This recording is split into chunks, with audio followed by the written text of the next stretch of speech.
Previously on episode 1, the Sanderson sisters returned from their trial of guiding lost souls through the story of the ghost ship. Sarah was furious that Winifred had gotten the only soul she'd been in charge of killed.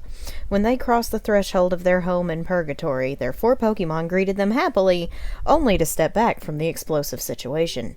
Sarah, I have apologized to thee over and over. How was I to know my actions would get the soul you were charged with caring for killed? What else would you have had me do? Winifred had said. Oh, I don't know. Perhaps thou should not have had thy charge antagonize the man with the small musket, Sarah snapped. That soul counted against my trial, even though it was thee that ended her journey. If I could take that point back, I would, Winifred said. 'Twas not my place to argue with our trials, Proctor. We will have another chance to make it up when we go back for another test. He said we must do more individual trials before we go back. Mary tried to soothe her little sister. Brutus and Carlos both helped. Carlos rubbed his head on Sarah's knee, and Brutus wrapped his arms around her shoulders. See, even the boys think you need to take a breath.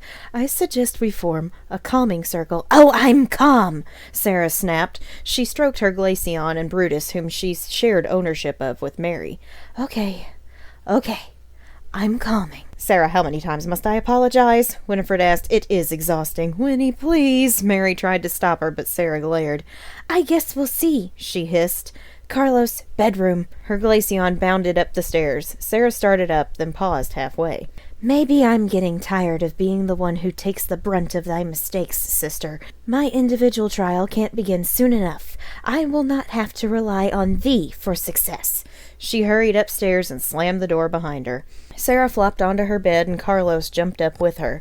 He snuggled up next to her and she stroked his icy fur over and over. Fighting tooth and nail to return to her sisters, then living without them for a long time, had made her miss them very much. The idea of working together with them, while still making her own choices, had excited Sarah. Things had been going so well until Winifred's natural impulses got Sarah's lost soul killed. She thought for sure it would not have counted against her since she didn't do it, but their proctor counted it as her failure anyway. The more souls they saved, the closer they got to returning to Earth. Sarah's singular chance was taken from her. She fell asleep, angry at Winifred for hurting her chances. When Sarah woke up, she was not in her bedroom, and Carlos was gone. She jumped out of bed quick as a bullet and searched the room. This was all too familiar. She ran to the window, threw back the curtains, and sunshine blinded her briefly. Once she gathered her bearings, she took in her surroundings and searched the small pouch tied to her dress for that old cursed box that kept track of her last time. It was not there. She looked outside again and realized, This is not Pallet Town, she gasped. This is not Pallet Town. Carlos is not in his Pokeball. His Pokeball is not with me, and my sisters are gone again. Oh, I went to bed so angry, and now I am alone. What do I do? She paced back and forth, took a deep breath, and thought. Last time, I walked downstairs, and not my mother, was waiting for me. After that, I met that old man named after a tree, and he gave me Brutus. Perhaps if I do the same thing again, I will get another Brutus. She walked downstairs, and this time... Oh my. Mother? Hello, dear. You've been asleep for a while. This mother actually looked similar to her. Was this her real mother's spirit? Are you all right? Oh, yes. Just a little stunned, Sarah replied. Darling, I know you're nervous about starting out on your journey, but I have every confidence you'll be fine. You're my girl, after all, her mother said. Professor Elm wants you to go see him immediately. But here, take this with you. Consider it a good luck present. She gave her a large purple satchel with forest embroidery. Oh, thank you, Mother. It is beautiful, Sarah exclaimed. She was feeling a little better now that things seemed to be starting off like last time. Plus, seeing the woman who bore her was a great comfort. Off you go. I'll see you later, her mom smiled. As Sarah walked for the door, she passed a mirror and noticed she appeared as her young self to everyone else, just like before. There was a small part of her that wondered if she would see Red again. As she stepped out into the world, her hopes of seeing Red again shattered. This was most definitely not the Kanto region. A sign at the edge of the town read, Little Root Town, the base of the Johto region. So this was the Johto region. As she pondered this, a small blue mouse ran over and bumped into her leg. Oh, hello, she said. Meryl, come back, a male voice said, and a young man with dark hair and a black ball cap ran up. "A boy," Sarah said quietly. "Oh, hey, Sarah," he said. "Thanks for stopping Meryl for me." "Thou art most welcome, She knew she was supposed to know his name in this world, but she hadn't a clue. "Ethan," he said, then laughed. "You're messing with me again." "Yes, that is it." Sarah quickly picked up the lie. "I was simply jesting thee." Always the kidder. "You better head over to Professor Elm's. I'm excited to hear what he needs you to do." "As am I," Sarah said under her breath. She explored the town until she found the lab. Upon entering, she met a man in a lab coat with thick spectacles and a spiky hairdo. "Ah, greetings, Sarah. I'm glad you came over. I know how much you've been looking forward to having a Pokemon, and actually, I need your help with my studies. I study the friendships between people and Pokemon. Before Pokeballs, people walked with them side by side." About a minute into the explanation, Sarah dazed off. She kept thinking about Carlos being home all alone without her. She also thought about how she left things with Winifred. If she got trapped here, she'd never see her or Mary again. Well, she fought her way out once before. She thought she could do it again. "So, what do you say, Sarah? Will you take one of these Pokemon and walk with it to see if it makes a difference in how they turn out?" Professor Elm asked. "Of course," Sarah said enthusiastically. "Great, take your new partner," and a loud beeping emitted from the strange box on his desk. Professor Elm excused himself for a second and looked at the screen. "Sarah, I have a favor to ask of you. My friend Mr. Pokemon just made a new discovery, and he wants to send it to me, but I've got a couple of other appointments today. Would you mind going to fetch whatever it is? It'll be a good opportunity to bond with your new Pokemon." "I will, but I must get a partner first," Sarah reminded him, and Elm laughed. "Oh, yes, you're right. In that case, over there are 3 Pokemon you can choose from. Pick the one you like best." Professor Elm opened the containment unit, and Pokeballs opened, revealing the creatures inside. Sarah examined each of them studiously. The last time she chose her first partner, they were all in their first stages. These Pokemon were all vastly different. The first was the fossil Pokemon Kabuto. Sarah had fought several of these before, and one grass move took them down in a flash. Not that one. The next was a Magneton, which holds the steel and electric typing. This was a very good Pokemon, but Sarah didn't feel that connection like she did with Brutus or Cobweb. She looked over the last, which was Feraligatr, a pure water type. He was also fully evolved and strong-looking. He was timid, but he gave her a big, goofy, toothy grin, and she giggled. "I choose the Feraligatr," she announced, and took the Pokeball from the unit. "I shall name thee Lyle, if that is all right." Lyle clapped and did a little happy dance. "All right, I've got other trainers coming by for the others later. Off you go to Mr. Pokemon's house, but first, go show your new friend to your mom." "Yes, of course. Come on, Lyle," Sarah said, and her new partner followed her out the door. Ethan was waiting outside. "Oh, cool! You chose Feraligatr as your partner. Professor Elm has been taking care of those 3 for a long time now. He told me Feraligatr had a trainer once that was really mean to it. I hope you can do a better job with him," he told her, and Sarah looked at Lyle. "Didst thou have a cruel trainer before me?" she asked. Lyle looked at the ground and moaned. "Well, I will make sure thou art happy and well taken care of. I promise. Wouldst thou like to meet my mother?" Lyle clapped, and Sarah took him home. Her mother made Lyle feel welcome, and they spent a little time with her before she gave Sarah a strange device called a Pokegear. She showed her how it worked, and Sarah was able to find the map of the Johto region. It looked similar in size to the Kanto region, but this was all new territory for Sarah to navigate. She got the location of Mr. Pokemon's house from Professor Elm, as well as his Pokegear number in case he needed to contact her. She and Lyle started off for the house, and had a few battles in the wilds before they reached Cherry Grove City. It was a quaint little village with a few houses and friendly people. One elderly man showed her around and even gifted her a new pair of shoes for her journey. Sarah was very grateful, and she put them on immediately. Sarah kept chatting to her Pokemon as they walked on, and her Feraligatr started warming up to her more. They finally reached the house where they met Mr. Pokemon, who gave her a mysterious-looking Pokemon egg for Professor Elm. Sarah felt her heart soar as she recalled when her sweet little Carlos hatched from an egg back in Kanto. As she and Lyle were resting in the house, a familiar face walked downstairs. "Professor Oak!" Sarah gasped. "It has been so long." "You must be the Sarah I've heard so much about," Oak exclaimed. He acted as though he'd never met her before. "Professor Elm said you were coming, so I waited to meet you. He spoke highly of your affection from Pokemon, and judging from your Feraligatr here, it seems he is correct. So much so, in fact, that I think you would benefit from having one of these." He handed her what Sarah recalled was a Pokedex, but it looked different from the last one. This Pokédex will help you identify any Pokemon you run into. Now I must be off to Goldenrod City for my radio show. I do hope we meet again soon." Sarah looked after her old proctor in confusion. How come he didn't know her? It was as if his memory of her journey in Kanto was erased.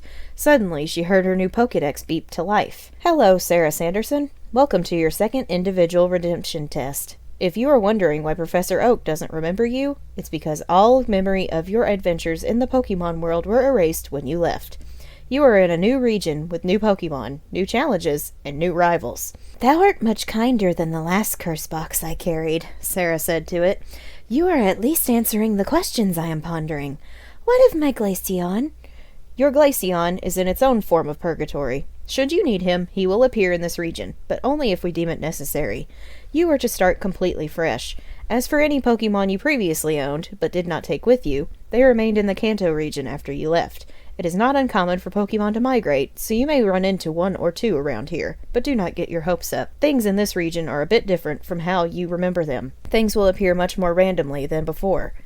"Are the rules the same as last time?" she asked. "Yes. More answers will be revealed in time. For now, go about your business." It switched off after that, and Sarah put it in her satchel. "Well, Lyle, let us deliver this egg to Professor Elm," she said, and Lyle nodded. Her Pokegear began ringing, and she screeched from the fright. She pressed the button, and a voice rang out. "Sarah, it's just terrible. Something's happened at the lab. Come back quickly," Professor Elm chattered, then hung up. With haste, Sarah and Lyle hurried back towards Little Root, but the hour was growing late. They rested at the Pokemon Center in Cherry Grove for the night, then set off for Little Root Town in the morning.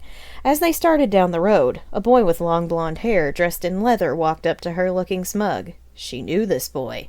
She had caged and tortured this boy. If only she had bothered to learn his name. "Well, look what we have here. A fresh new trainer itching to get their butt kicked," he smirked. "I've got a new Pokemon too. Why don't you see if yours can beat mine?" "I have to be somewhere," Sarah declined, but he blocked her path. "I guess I wasn't clear. We're gonna battle, and you're gonna lose," he said smugly. "I do not have time for this," Sarah huffed and tried to push past again, but he still blocked her. "You're not going anywhere, sweetheart," he snickered. Lyle stepped up next to Sarah and gave her a serious nod. "Are you sure?" she asked him, and he gave a toothy grin. "All right, then we shall battle. Lyle, show him what you're made of." "Let's go, Kabuto!" Her foe sent out a Kabuto. Strange. It looked like the one from the lab. "Water gun!" Sarah commanded, and Lyle spat a stream of water from his mouth. Kabuto took a lot of damage. "Use Harden and boost your defense," her foe commanded. "Silly boy, that will not help thee." Sarah was remembering how these creatures worked in terms of strength. "Water gun again, Lyle." Lyle's second burst of water ended the battle swiftly. "Seems thou hast lost." "Ah, you just got lucky. I'm gonna be the best Pokemon trainer in the world, just you wait." He shoved her out of the way, and Lyle shot him with a water gun attack in her defense. It hit so hard he flew back and hit the bushes. Lyle had knocked a card from his hand. Sarah picked it up and saw it was a photo of the boy with his name. The bully ran over and snatched it away from her. "Forget you ever saw my name, or you'll be sorry," he threatened her before running off. "What a petulant child," Sarah commented, crossing her arms. Lyle crossed his arms too, and nodded. "Come on, let's go back to Little Root." They journeyed the rest of the way back to Sarah's home base and saw that there were law enforcement vehicles around the lab. She hurried inside and saw Professor Elm talking to a policeman. Turns out the place had been robbed, and the Kabuto a scientist was coming to get had been stolen. Sarah immediately ratted out the boy who'd battled her, and she gave the policeman his name, Jay. Professor Elm was grateful for her help in getting the name of the thief, as well as delivering the egg to him. He told her she had the stuff to take on the gym challenge and maybe even the Pokemon League.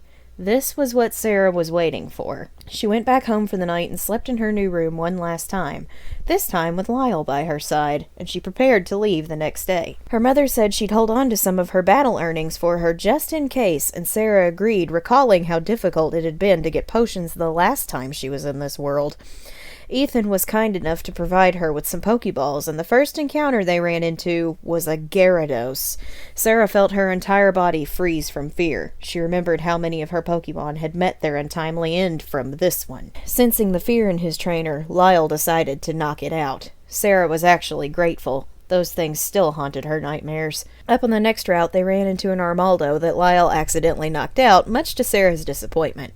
On the route past Cherry Grove, they ran into an APOM that gave them a lot of trouble, but eventually... Click! APOM has been registered to your Pokédex. Her new Pokédex beeped. Thy stubborn nature and ability to block our advances remind me of a girl who once stood in my way. I shall name thee Allison, Sarah said. Allison hopped up on her shoulder with a smile. Lyle looked tired, so she let him go into his Pokeball and decided to keep her new partner out. She started training Allison immediately, and the two actually bonded pretty quickly. Allison could hit really hard, and she was able to take several hits, too. The trainers standing in their way were either taken out by her scratch attack or Lyle's power. Sarah was starting to forget about being angry with Winifred, and for that matter missing her sisters, but Carlos remained at the back of her mind. She hoped she would battle with him again. Now up on Route 31, Sarah ran into a dark specter of a Pokemon called Dusknoir that she had to fight hard to catch, and she named her Molly. Molly wasn't very social when she floated around with Sarah, but Sarah tried to get to know her. They went into Dark Cave and caught a tiny bell Pokemon called Chingling that Sarah playfully named Jingles. They had almost made it to a city when a giant dragon Pokemon called Garchomp burst from the grass and attacked. Molly wanted to show off her power, but a move called Dragon Rage ended the ghost type's life immediately. Sarah ran as fast as she could with Allison hanging onto her shoulders. The Garchomp chased them all the way to Violet City, where another trainer decided to take it on. Sarah ran inside the Pokemon Center huffing and puffing from fright. Her Pokédex beeped. As you can see, the rules are indeed the same as before. If your Pokemon is defeated, it meets an untimely end, it said, then switched off. Sarah was hyperventilating as memories flooded her mind of the losses of her previous Pokemon. Lyle and Allison tried to calm her down, but it wasn't working. Jingles floated up and gently swayed back and forth near her trainer, jingling lightly and soothingly. Sarah's breathing started to slow, and she calmed a little at a time. Jingles only stopped her tingling when Sarah looked at her. Thank you, Jingles. Thy chimes have the effect of a calming circle on me. She exhaled and Jingles fluttered into her lap.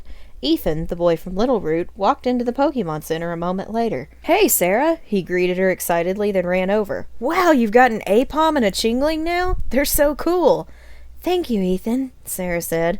I had a Dusknoir, but a Garchomp killed it. Oh, I'm sorry, he said sympathetically. Some guy outside just caught a Garchomp. Is that the one that did it? She nodded. Well, I'm sure your Dusknoir gave it all it had. She did, Sarah said. Well, I'd say since you're here in Violet City, you should go visit Sprout Tower before taking on the first gym. They've got good trainers in there, and could help your Pokemon get stronger. Plus, I hear there's some wild ones running around inside. Maybe you could catch yourself a new friend, Ethan suggested. I will do that, but tomorrow morning. 'Tis late, and I am tired, Sarah told him. I imagine so. Get some rest tonight, Sarah. I'm off to the ruins of Alf nearby. See you later. Ethan gave her a hug, then ran off. Sarah was really starting to like that boy.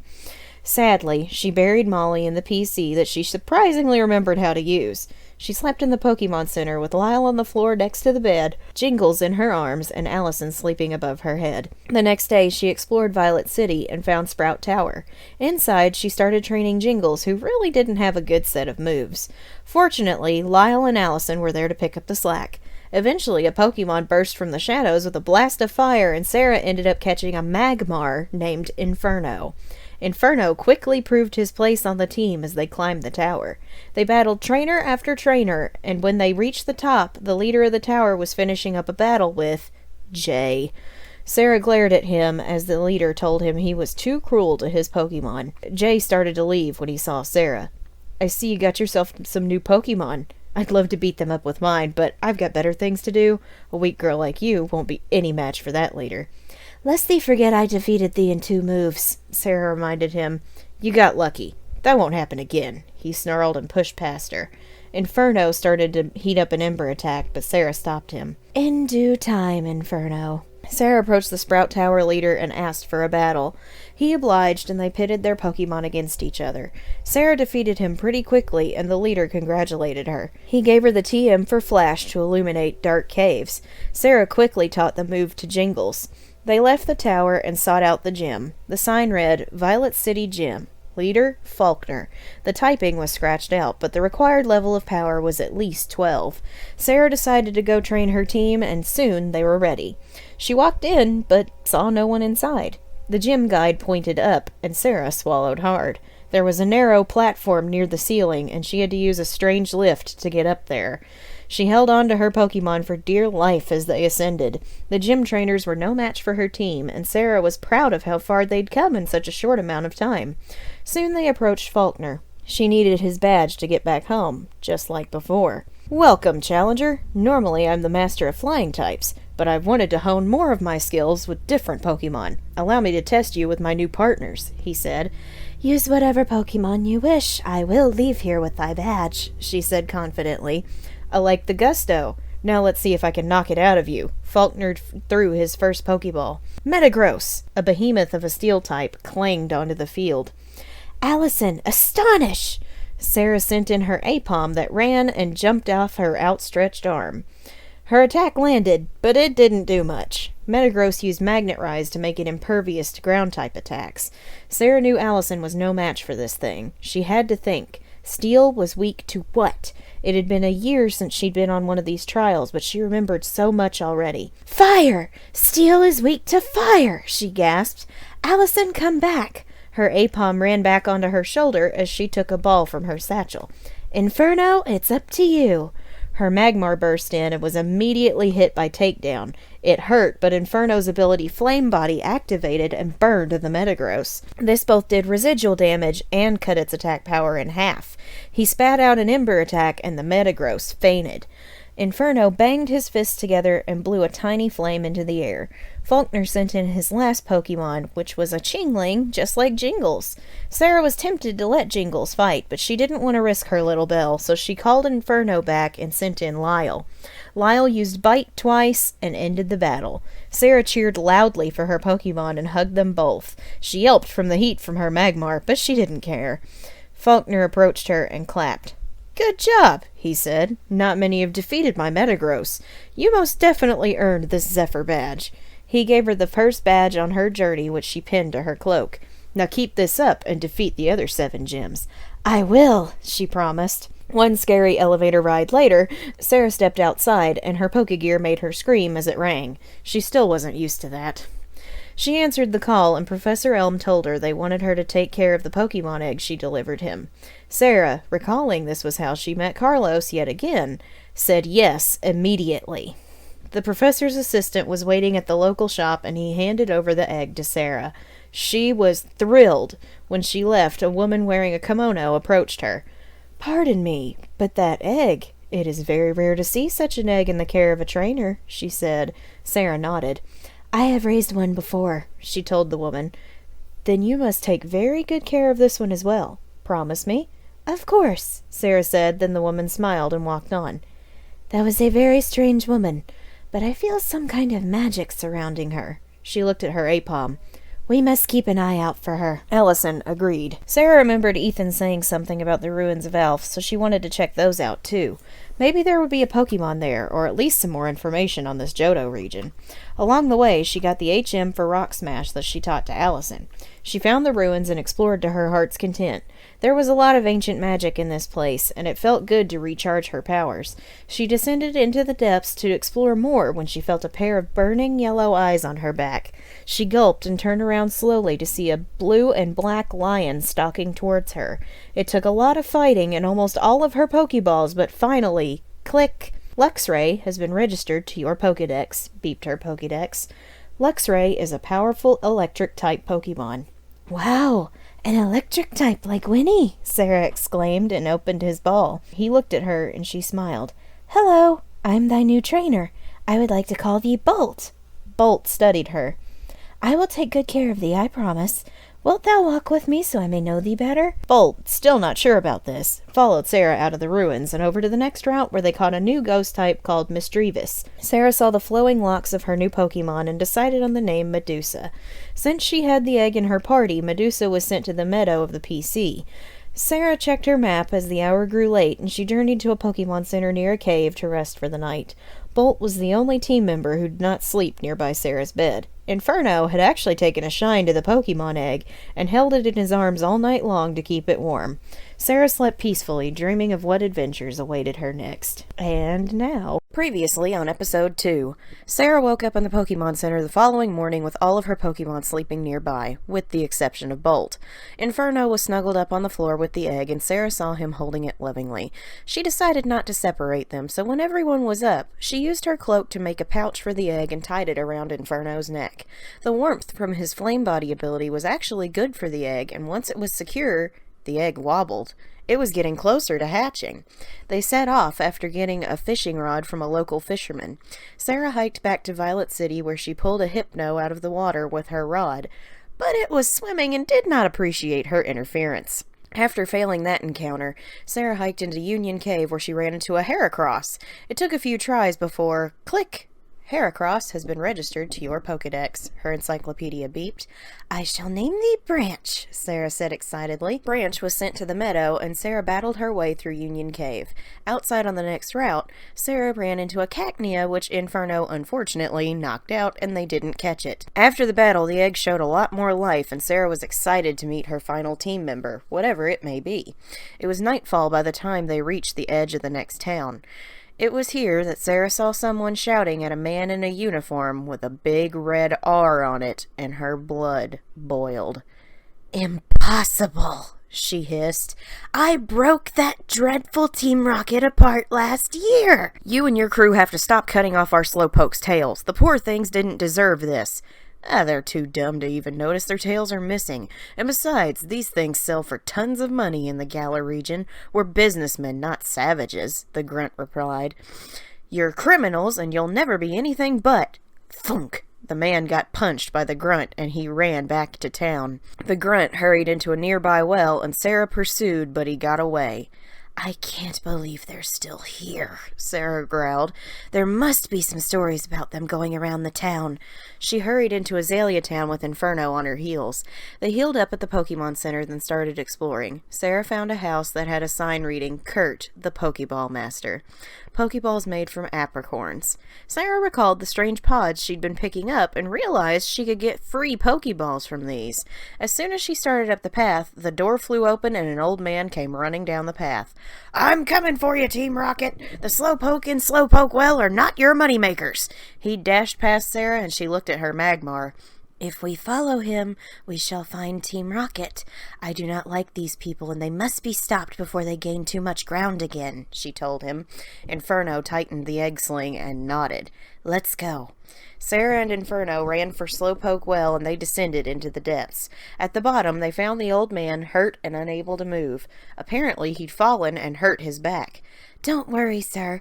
I have dealt with these thieves before. I shall defeat them again.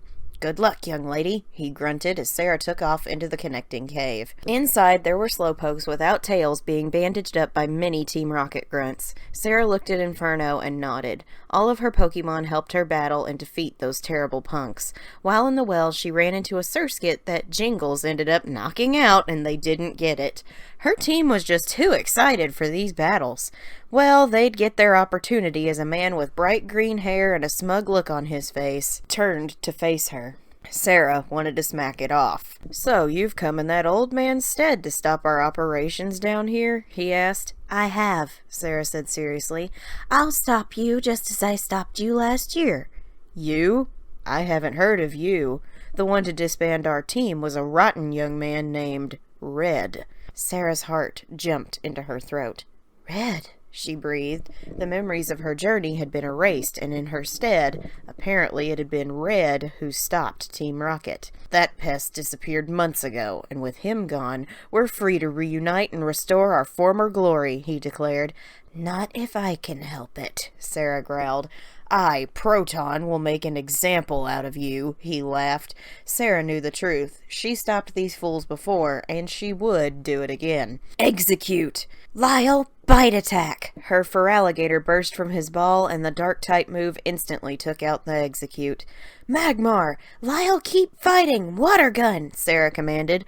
Lyle's burst of water took the Magmar below half health. Magmar used smokescreen to lower Lyle's accuracy, and Lyle missed his next move.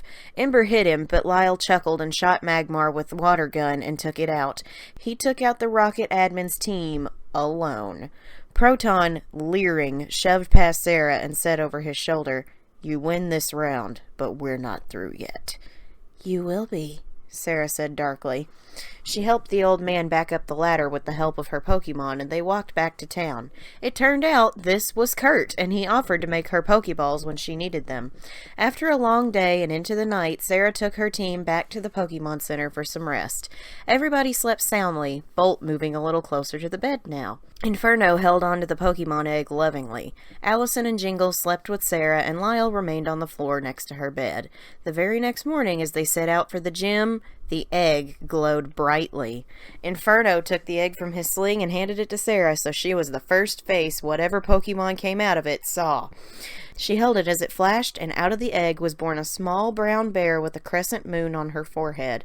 It yawned, blinked, looked at Sarah, and snuggled up to her tightly. Sarah hadn't felt this happy since Carlos hatched, and she hugged the little bear lovingly as her Pokedex beeped.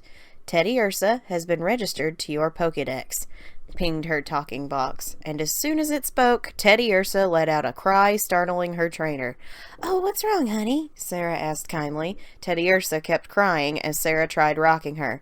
"Inferno, you held the egg the most. Ideas?" Inferno shrugged as Allison burst from her ball. "Allison?"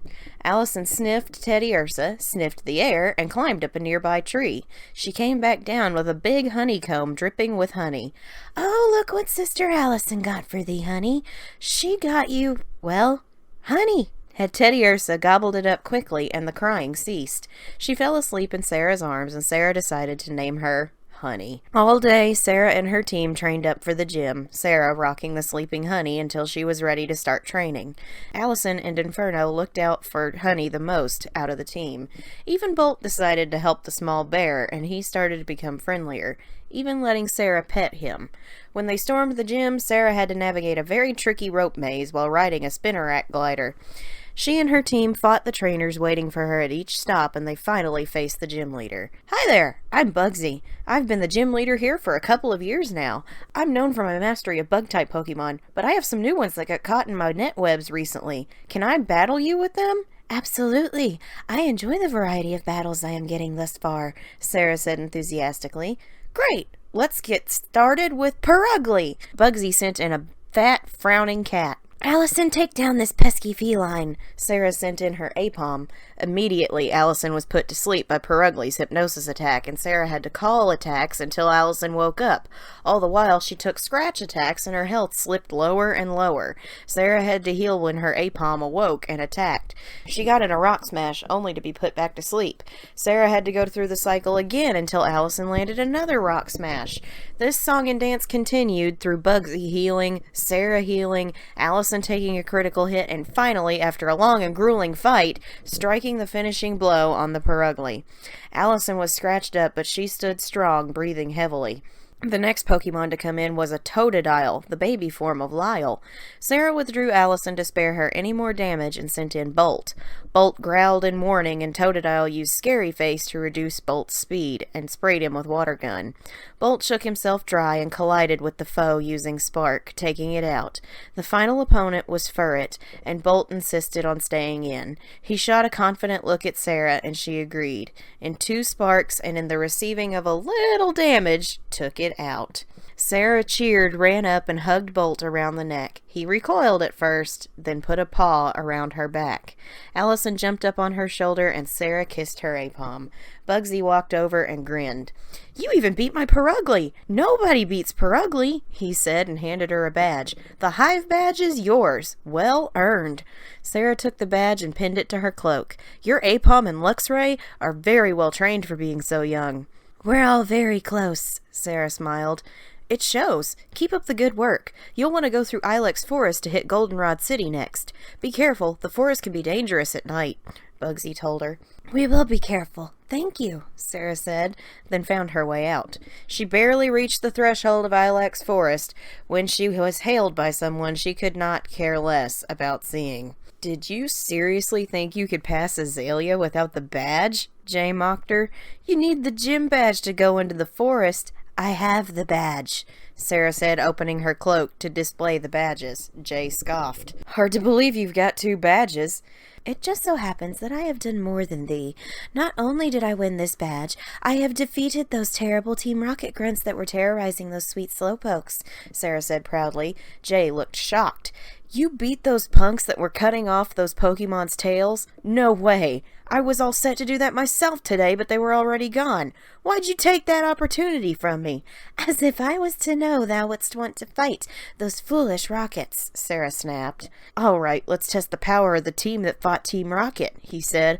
Go, Palkia! A giant dragon radiating blinding power burst forth from his Pokeball. Her Pokedex went off like a siren. Sarah held it up. What is this beast? She screeched as it roared. Palkia, a water and dragon type, a legendary Pokemon. Palkia is said to be the deity of all space. Oh, well, this'll be fun, Sarah gulped. Bolt burst out of his ball and leapt into action. He planted his paws and roared. Palkia's attack missed by some stroke of luck. Okay, Bolty, use Spark! Bolt roared and his entire body lit up with electricity. He charged at lightning speed and collided with Palkia's gut. The electricity surged into his legendary opponent and it came off at critical power. Palkia let out a painful roar and tumbled backwards. It hit the ground and the earth shook. Bolt landed on top of it as it fainted. Bolt let out a roar of victory. Sarah's jaw dropped. So did Jay's. Bolt climbed down and kicked some dirt on the fallen legend before standing back in front of Sarah. Jay was furious that his legend was defeated in one move. He sent in his Kabuto and Bolt knocked it out too. Matang was Jay's last Pokemon. Sarah had Bolt use Bite twice and Matang was defeated before it could make a move. Bolt took down Jay's entire team, including a deity, all by himself. You've got to be kidding me! How did I lose to a single Luxray with a legendary Pokemon? Useless thing! He was seething and Sarah relished in it. Jay got in her face. This isn't over, Sarah. Not by a long shot. I look forward to defeating thee again, she smirked, and he pushed past her. Bolt shot at him with a spark, but missed on purpose. It was enough to get him running. Sarah cackled and stroked his fur. My big, strong hero! Oh, thou art just magnificent. Let's go, Bolty. Ilex Forest awaits. They ran into the forest, and it was black as pitch. Sarah sent out Jingles to use Flash, and her Chingling hovered nearby to guide her. They stayed close to each other as they crunched through the leaves. Suddenly, Sarah felt a presence in the forest. The presence was strong and frightening to her. It was almost divine feeling. She gulped as she turned a corner with Jingles close by. Sarah nearly dropped from fright as in front of her was a giant of a Pokemon in radiant white and gold with burning green eyes. Her Pokedex screeched. Arceus, a dragon in normal type. A mythical Pokemon, but not just any mythical Pokemon. This is the grand deity of all life in the Pokemon world. This is your encounter. Sarah was terrified. She was not expecting to meet God today, or ever for that matter. Jingles floated out in front of her, and the battle began. Jingles kind of took the lead, since Sarah was shaking in her boots. Jingles was lulling Arceus into boosting its special defense stats so she could finally start attacking safely. Little by little, she whittled it down to red, then looked at Sarah. Jingles, thank you. I will do my best, she stuttered and began throwing Pokeball after Pokeball every time Arceus broke out and stood defiant. Sarah never gave up. She kept throwing and watching the Pokeballs break. You must allow me to tame you, Arceus, please. I need thy help on this journey, she pleaded and threw another ball. 1 shake. 2 shakes. 3 shakes. Sarah held her breath. Boom! The ball broke and Arceus fled. Sarah dropped to her knees in defeat. I am not worthy. Jingles flitted down and landed on her shoulder, nuzzling her cheek. Sarah took her in her hands and pressed her close to her face. Thank thee for thy efforts. Perhaps I will have another chance some day. My soul is not pure enough for such a divine deity yet. It will be a while, I'm sure. Jingles nuzzled her again. But as long as I have the love of thee and the others, I am happy. She burst into sorrowful tears, and Jingles tingled close by to comfort her. She wanted that encounter. She wanted to prove she'd changed. Sarah was trying so hard to be better. She'd learned, but Arceus did not see it yet. Her thoughts went to everything in the past, and she knew such a deity would never approve of her. Suddenly, she felt a pair of arms around her. She looked up to see Lyle hugging her. Sarah hugged him too, as her other Pokemon burst from their balls. Honey climbed up her knees and hugged her around the chest. Allison hopped on her shoulder and rubbed her cheek against her trainer's. Bolt laid down by her side as Inferno hugged her around the back, lowering his body temperature so it was just a warm hug. She loved her 6 new friends so much, so she hugged each and every one before composing herself. She got up, dusted herself off, and continued on. She helped an inept trainer capture his boss's Farfetch'd, and she was rewarded with the HM cut. She had a ways to go in this forest, but with her team it would be all right. And watching from above was Arceus. And now, previously on episode 3, Sarah explored Ilex Forest healing from her encounter with the deity, and she ran into a man teaching Pokemon the move Headbutt. Allison hopped out of her ball and pointed at the man. Sarah smiled and nodded. She decided to let her Apom learn the move. They practiced together, and Sarah's head hurt after locking skulls with Allison several times. Good job. Good job was good. Ow. Sarah rubbed her head as she stumbled back through the forest to Azalea Town. She needed some rest, and even the nurse at the Pokemon Center looked her over. Maybe don't practice Headbutt with your Apom from now on, dear. Your head can't take any more mini concussions. Got it. I will stop doing that, she said, then went to her room for some sleep, Allison by her head and Honey in her arms. The next day, Sarah had Allison practice her new move against a tree, and she knocked down a Spearow. Sarah planned to catch it, but Honey was just a little too strong. She exhaled, blowing a strand of hair out of her face. Honey wanted upsies because she was so happy she took out a foe, and Sarah couldn't help picking her up and smooching her. They went back to Ilex Forest and walked on with Lyle leading the way. Sarah noticed he was starting to have more of a spring in his step since meeting up with him. She was beginning to really bond with her Feraligatr. Sarah had talked to Ethan before setting out of Little Root Town about his previous trainer. Lyle had been abandoned just outside of Ilex Forest. As they hiked, Sarah saw someone up ahead in a kimono like the lady she met in Violet City. As they approached, they heard her panicking. "Oh, I'm so lost. I am so lost." "Can we help you?" Sarah asked her. "Oh, do you know how to get out of this forest?" the girl asked. "I do not, but my friend Lyle does," Sarah smiled. "He has been through here before with another trainer, before they abandoned him on the other side." "I am sorry to hear that, Lyle," the girl said sympathetically. Lyle hugged Sarah's arm, and Sarah patted him on the cheek. "But it looks like your new trainer is treating you well." Lyle smiled at Sarah. "Wouldst thou like to travel with us to the other side of the forest?" Sarah asked. "Please." Sarah traveled with the kimono girl until they reached the exit of Ilex Forest. She thanked them for the help and departed. Sarah and Lyle kept walking and found a daycare center. To her happy surprise, Sarah found Ethan there helping an older couple. "Oh, hey, Sarah!" Ethan smiled as he looked up from watering a sunflora. "Hello, Ethan!" She ran over excitedly. "Ethan, introduce us," the old man said. "Oh, yeah, Grandma, Grandpa, this is my friend Sarah," he said. "Your girlfriend?" his grandma asked, and Ethan blushed bright red. "No, Grandma, she's just a friend who happens to be a girl," he stammered, and Sarah giggled. This boy was very sweet, like Red was. "Well, either way, Sarah, if you ever need to leave a Pokemon here with us to raise for a while, you are more than welcome to," his grandma said. "Thank you, madam. Thy offer is most kind," Sarah said. Ethan's grandfather plugged the daycare's number into her Pokegear. "Couldst thou point us in the direction of Goldenrod City? I saw it was the home of the 3rd gym on my map." "It's a few miles up the road," Ethan said. "I'll show you the way. Come on, Meryl." Ethan and Sarah traveled together up to Goldenrod City, where he wished her well on her next gym battle. Sarah felt herself really beginning to like this boy, and Honey looked up at her with a wink. Sarah gave a dismissive wave, then checked into the Pokemon Center. Her room wouldn't be ready for a while, so she went exploring. There was a contest at the radio station to win a music card for the Pokegear, so Sarah thought, why not? Somehow, she ended up winning. The gym leader of Goldenrod was there, and she was impressed with Sarah's knowledge of Pokemon. Come battle me as soon as you can. I want to see if you're as good in battle as you are with quizzes, she said.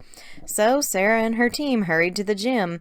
They faced some dangerous battles together, but they stayed strong as a unit, defeating everyone in their path.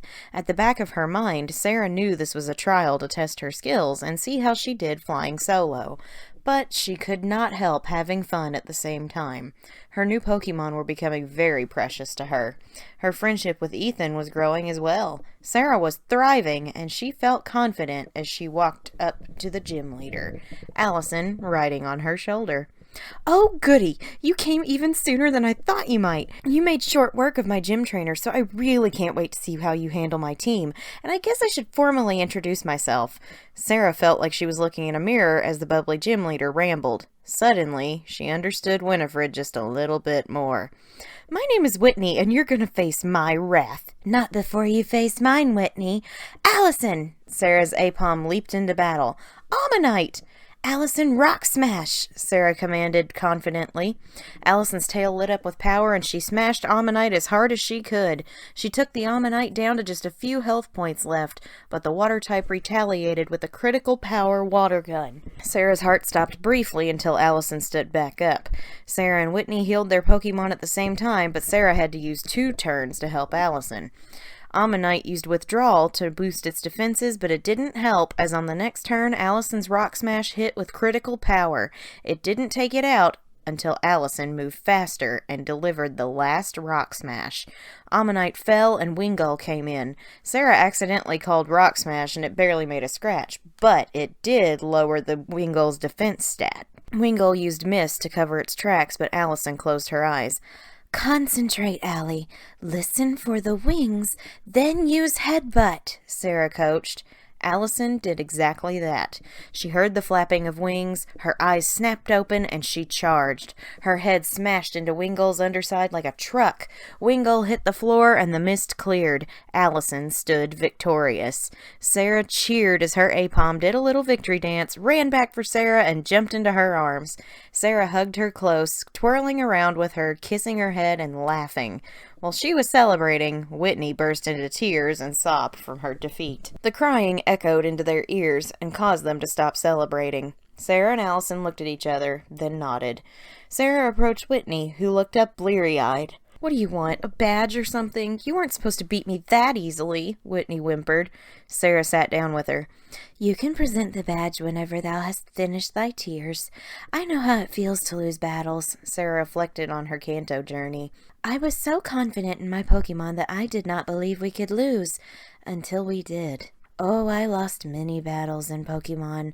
I cried too, every time. I never wanted to battle again, but then my Pokemon would come to my aid and remind me why I was fighting. She remembered why she needed the badges. She remembered her fight with Winifred. I fight for my family. Whitney stopped crying, wiped her eyes, and looked at Sarah. Sarah smiled at her and shrugged.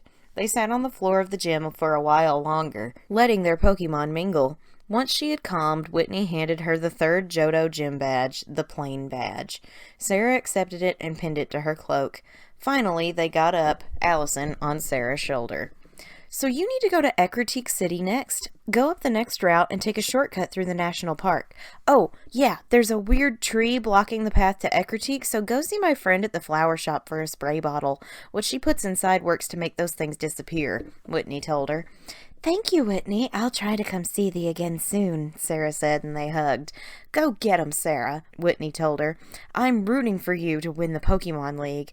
I'll make thee proud, Sarah promised, then went on her way. As instructed, Sarah got the spray bottle from the flower shop before spending the night at the Pokemon Center. She was so proud of her Pokemon for fighting through the gym, and she was especially proud of Allison, who defeated Whitney alone.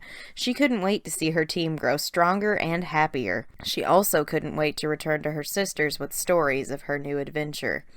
On the next route, the following day, they ran into a Tangela that reminded Sarah of the one she caught in Kanto. Well, up to a point.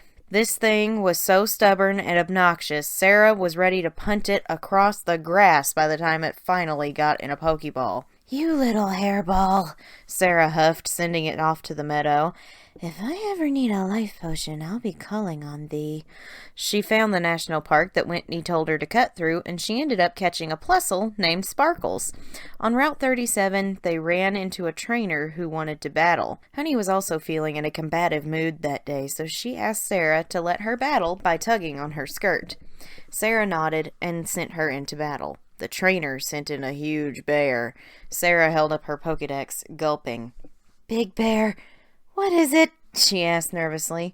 "Ursaring, the evolved form of Teddiursa, a normal type with high attack," it reported. "Honey, you need to come back right," Sarah said, but Honey held up her paw. She gave Sarah a confident look. "Okay, I believe in you, but let me give you a potion first." Sarah healed her little bear. Ursaring's Fury Swipes hit Honey a couple of times, but she took it like a champ. She retaliated with a powerful cut move. Ursaring came in for another bout of Fury Swipes, and with each swipe, Sarah's heart broke.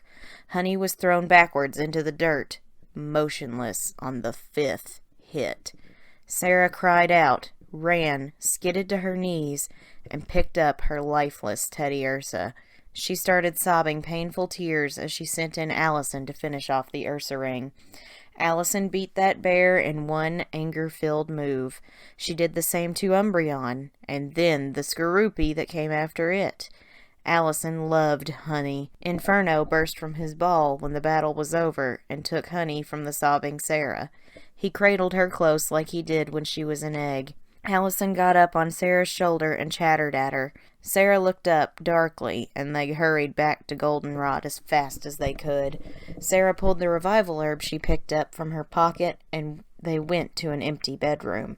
She pulled the potion kit from her bag and started brewing. Once she finished, she pulled Hairball from the PC, who kept making a nuisance of himself, until she used her magic to lull him to sleep. "I'm sorry, Hairball, but I must do this," she said regretfully, then fed him the potion. She inhaled but held Honey in front of the stream. Soon Hairball was gone, and Sarah was cradling Honey in her arms, Inferno and Allison close by. It wasn't more than 20 minutes until Honey coughed and looked up to see Sarah and her 2 closest friends. "Oh, Honey, thank goodness." She kissed her bear and hugged her close. Sarah returned Hairball's body to the ball and sighed. "Your sacrifice will not be in vain. I promise thee." She buried him in the PC. The next day, Honey felt much stronger, and Sarah's team carried Hairball's memory in their hearts. They marched up Route 37, caught a Zubat there named Barnabas, and found the odd tree. When Sarah squirted the potion onto the tree, it turned into a Krogunk. Unfortunately, she did not catch it, as Inferno hit it a little too hard. Her meadow was very barren with very few Pokemon. This was worrisome, as the loss and resurrection of Honey put things in perspective for Sarah. She could not get overconfident ever again, no matter how well things were going. She pushed up the next route and caught one final Pokemon. "Zigzagoon has been registered to your Pokedex," it beeped.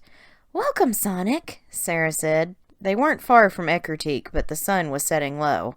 Sarah decided to camp out for the night with her Pokemon under the stars. Honey slept right between her arms, and Sarah swore to keep her safe. And now, previously on episode 4. Sarah and her team walked into Ecruteak City the morning after their camping trip. Sarah saw a pond and took this opportunity to fish for a new friend. Her meadow was bleak, and she needed to add more Pokemon for just in case. What she fished up was a swimming Dragonite. Sarah battled it and threw ball after ball, one shaking 3 times, but it still broke, and the Dragonite ended up fleeing. Sarah was beginning to grow frustrated with this terrible luck, as she had done so much better in the Kanto region. Jingles fluttered nearby, tingling to calm her down, and Sarah did so. She started exploring after checking into the Pokemon Center. She found a large structure that had been badly charred, looked abandoned, yet she heard voices inside. Sarah, Honey by her side, walked into the rickety old building and saw 2 men conferencing. She started to move in closer to the hole in the floor, and below she saw 3 large beasts. Sarah gasped, as one of them was clearly an illusion hiding another Pokemon. As she observed, she was tapped on the shoulder. "So you came here seeking the legendary beasts as well?" he asked her, and she shook her head. I simply heard voices and came in to see what was happening, Sarah told him, glancing down below. What are those creatures? They are legendary Pokemon said to have perished in the flames that consumed this building. They were reborn by another Pokemon's great power and have remained in this place ever since. The one with yellow fur is Raikou, the Thunder Beast. That great brown-furred beast is Entei, the Lord of Flames, and the last I have been seeking for years. It is a Suicune, the great north wind and purifier of waters, he explained. Suicune, Sarah muttered. Mary's Pokemon. Pardon me? The man asked. 'Tis nothing, but my sister hath caught a Suicune in the past. The man immediately turned to face her full on. Where? How did she? I have been searching for years to find a way to capture such a legend. I want to befriend it more than anything in the world, he babbled. She simply battled it and earned its respect, Sarah recalled what Mary had told her. But she had to set it free when she returned to our home. Then perhaps you have the power to free the legendary trio from this tower. Quickly, you must go below and try, he pleaded with her. What is thy name? Sarah asked him. He was rather handsome. I am Eugene, and I would be forever grateful if you were to help me meet Suicune, he introduced himself kindly. Sarah nodded, not sensing any danger from Eugene. Sarah explored, looking for a safe way downstairs, when she was jumped by a wild Pokemon. It was a strange-looking bird, and Sarah thought he was a little sweet. It looked scared and angry as it began to battle Honey. Honey stood up to it well and weakened it enough for Sarah to start throwing Pokeballs. It kept busting out and she took a deep breath. I refuse to give up on thee, she said strongly. She lobbed one more ball and... click! Prinplup has been registered to your Pokedex. Her encyclopedia beeped. We did it! Sarah was so happy to have finally caught a new Pokemon. Thy name shall be Hubie. She opened his Pokeball and knelt down to him. He still looked afraid. That's when she heard him and groaned. Seriously? You caught that weak Prinplup that I just released? Jay chuckled. Hubie hid behind Sarah, who started to glare. A pitiful Pokemon like that deserves a trainer like you. It's no good to anyone actually seeking to win battles. You leave him alone, Sarah snapped, and Hubie looked up from behind her. No wonder the poor thing was so afraid. You abandoned him just like you do all the other Pokemon who lose to me in battle. Jay glared. Put your money where your mouth is. He held up a Pokeball. I came in here looking for those legendary Pokemon, but I'll settle for crushing you instead. Thou shalt try and thou shalt fail. I will not let you besmirch Hubie's name, Sarah said as Jay sent in a Starmie. She looked down at her new friend. I will teach him a lesson for you, Hubie. He will not be cruel to thee ever again, I promise. She sent in Bolt, Jay's old nemesis. Bolt took a couple of water guns, but his spark attack left Starmie with only a couple of health points left. His attack was strong enough to inflict paralysis as well. This upped Bolt's speed, and the Starmie was defeated. Next came Kabuto, which fell to a single spark attack. Jay was becoming more and more frustrated, but Sarah stood strong. Hubie watched her with his eyes beginning to sparkle with tears. His next Pokemon was a Kingdra, and Bolt dug in his heels. He cast a glance back at Hubie and nodded. Kingdra hit Bolt with Twister a couple of times, as he returned the favor with spark attacks. Bolt came out on top, and the foe fainted. Jay's last Pokemon was Staravia. End this with spark, Bolty! Sarah commanded, and Bolt's fur lit up with electricity once more. Hubie saw the way Sarah commanded her Luxray, the smile on her face, and he heard the love in her voice. And he knew he was with the trainer he truly belonged to, as Bolt let loose the finishing blow, defeating Jay by himself once again. Ah! I'll get you one of these days, Sarah. Mark my words.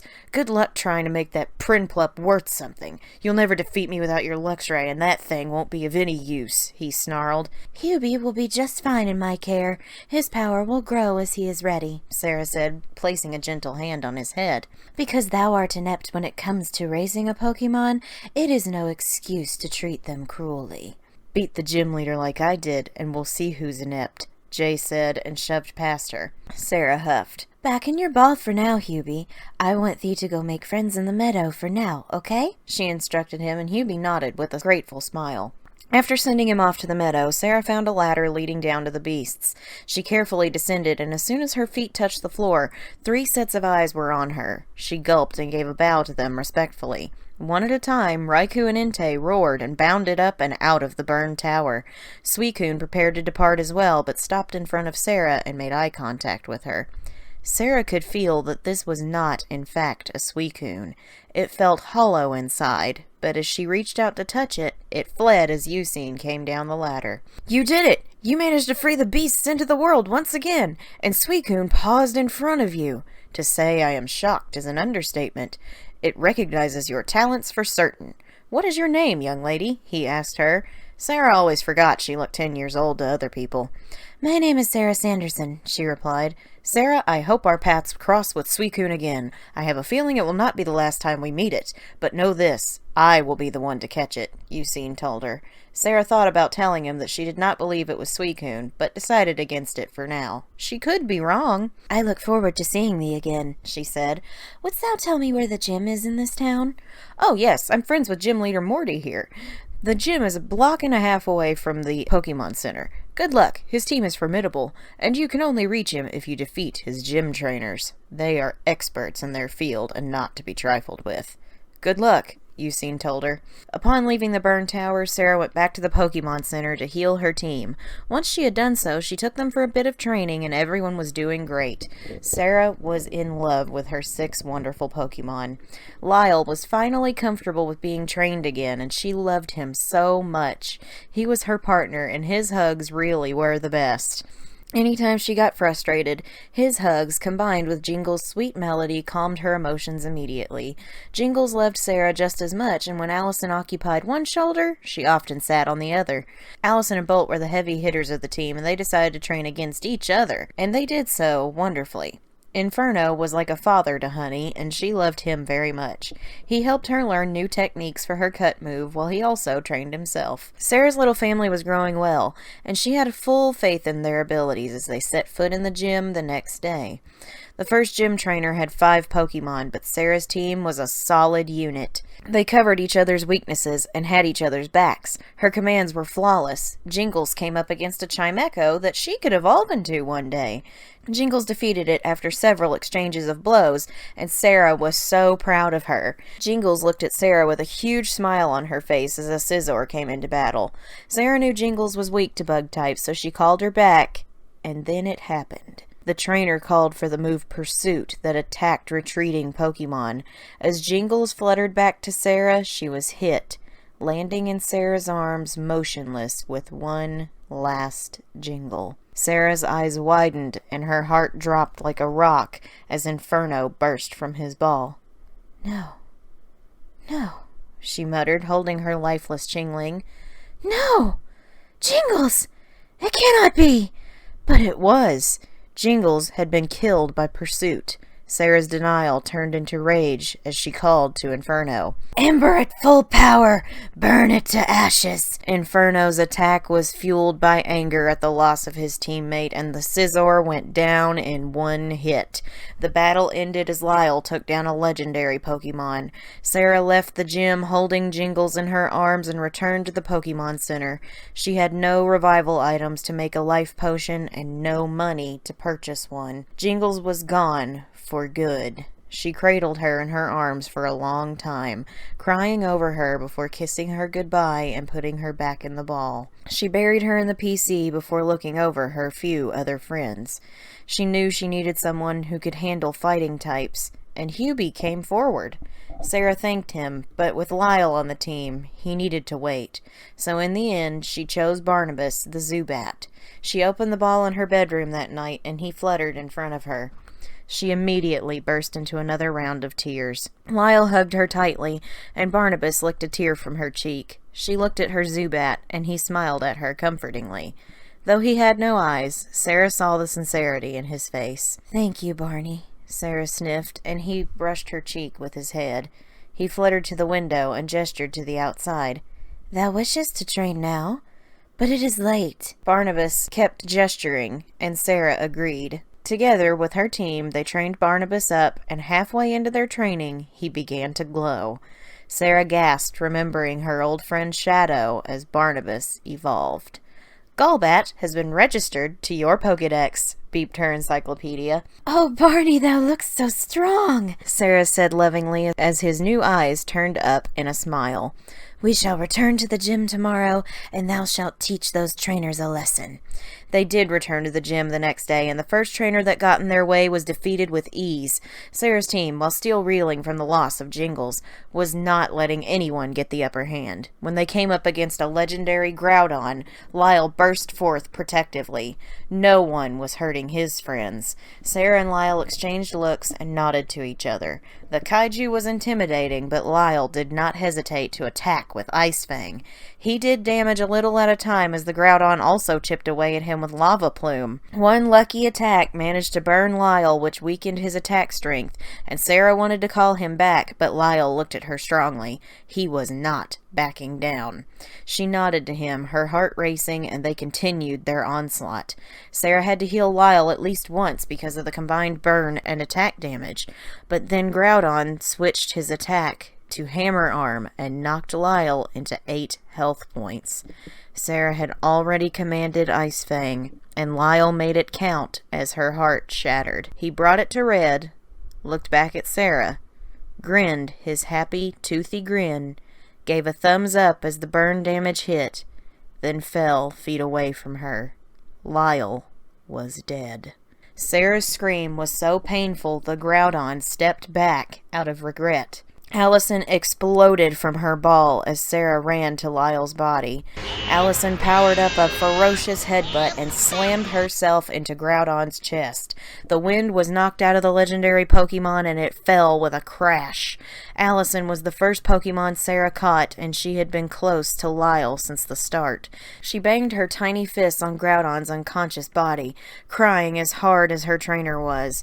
Sarah cradled her best buddy, a smile still on his face as she said her goodbyes. I'm sorry. I'm so sorry, Lyle. I should have healed thee more. I should have withdrew you, but you wanted to protect us. Oh, Lyle, why? Why are you gone? Why can I not bring thee back? Do not leave us, please. Her cries entwined with her Apoms as the gym trainer withdrew her legendary Pokemon. Sarah wanted no comfort that was offered from the one who murdered her Pokemon, so she returned him to his ball and left to grieve alone, Allison upon her shoulder. She sat under a tree nearby, sobbing until her eyes ran dry. She took the Pokedex from her bag. I want to go home. I want to leave this place now. Let me go home, she yelled at it. I cannot do that. Until you complete this trial, you are trapped here, it replied. I am not staying. I do not care about redemption. I want to go home to Carlos and my sisters. I want to go back, she cried. I cannot do that. Until you complete this trial, you are trapped here, it repeated.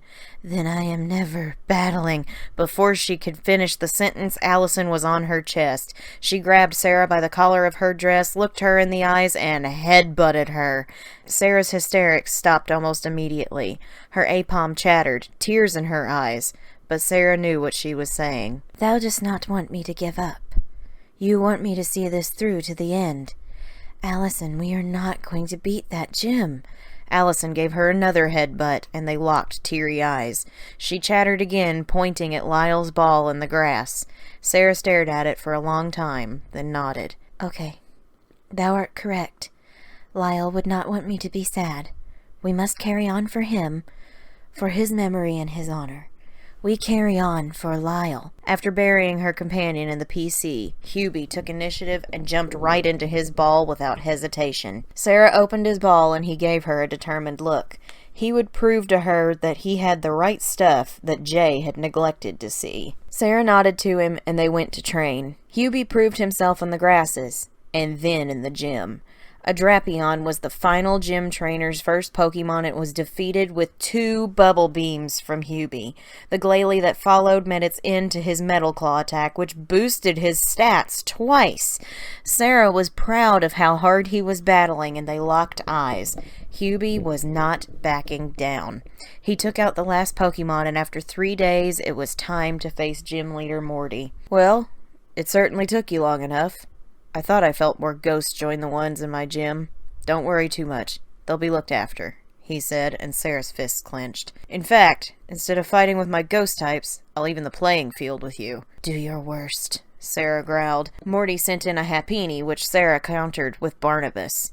All it took was a single wing attack to take it out. Next came a Jolteon, which Sarah fought with Bolt. Though he endured paralysis, Bolt overcame the Jolteon after an exchange of blows, but before he could knock it out, Morty swapped it with an Aeron. Aeron met with Hubie, who fired off a bubble beam so powerful it knocked it out immediately. Jolteon came back in, and this time Sarah let Allison fight it. Allison's headbutt was so aggressive that the 2 thundershocks she took meant nothing. She knocked it out and struck a strong pose. The last Pokemon was Xatu, and Sarah brought Bolt back in. Bolt roared, then used Spark to defeat his enemy in one shot. Sarah's team remained intact, and Morty was shocked. Sarah hugged Hubie and Barnabas as they won the gym battle, and their first gym battle had been successful. Then she hugged Bolt and kissed his nose. Allison jumped on her shoulder, and they hugged each other. Morty approached, looking impressed. Not bad, Sarah. Eugene said there was something special about you. You have earned my fog badge. He gave her the 4th badge. She was halfway finished with this trial. She pinned it to her cloak.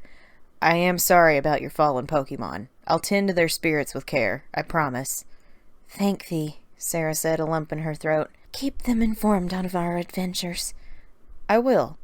They shook hands, and Sarah departed from the gym.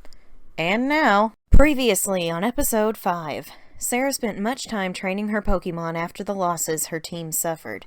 Jingles and Lyle weighed heavily on her mind, but her friends refused to let their deaths be in vain. All the next few days they spent time doing heavy training.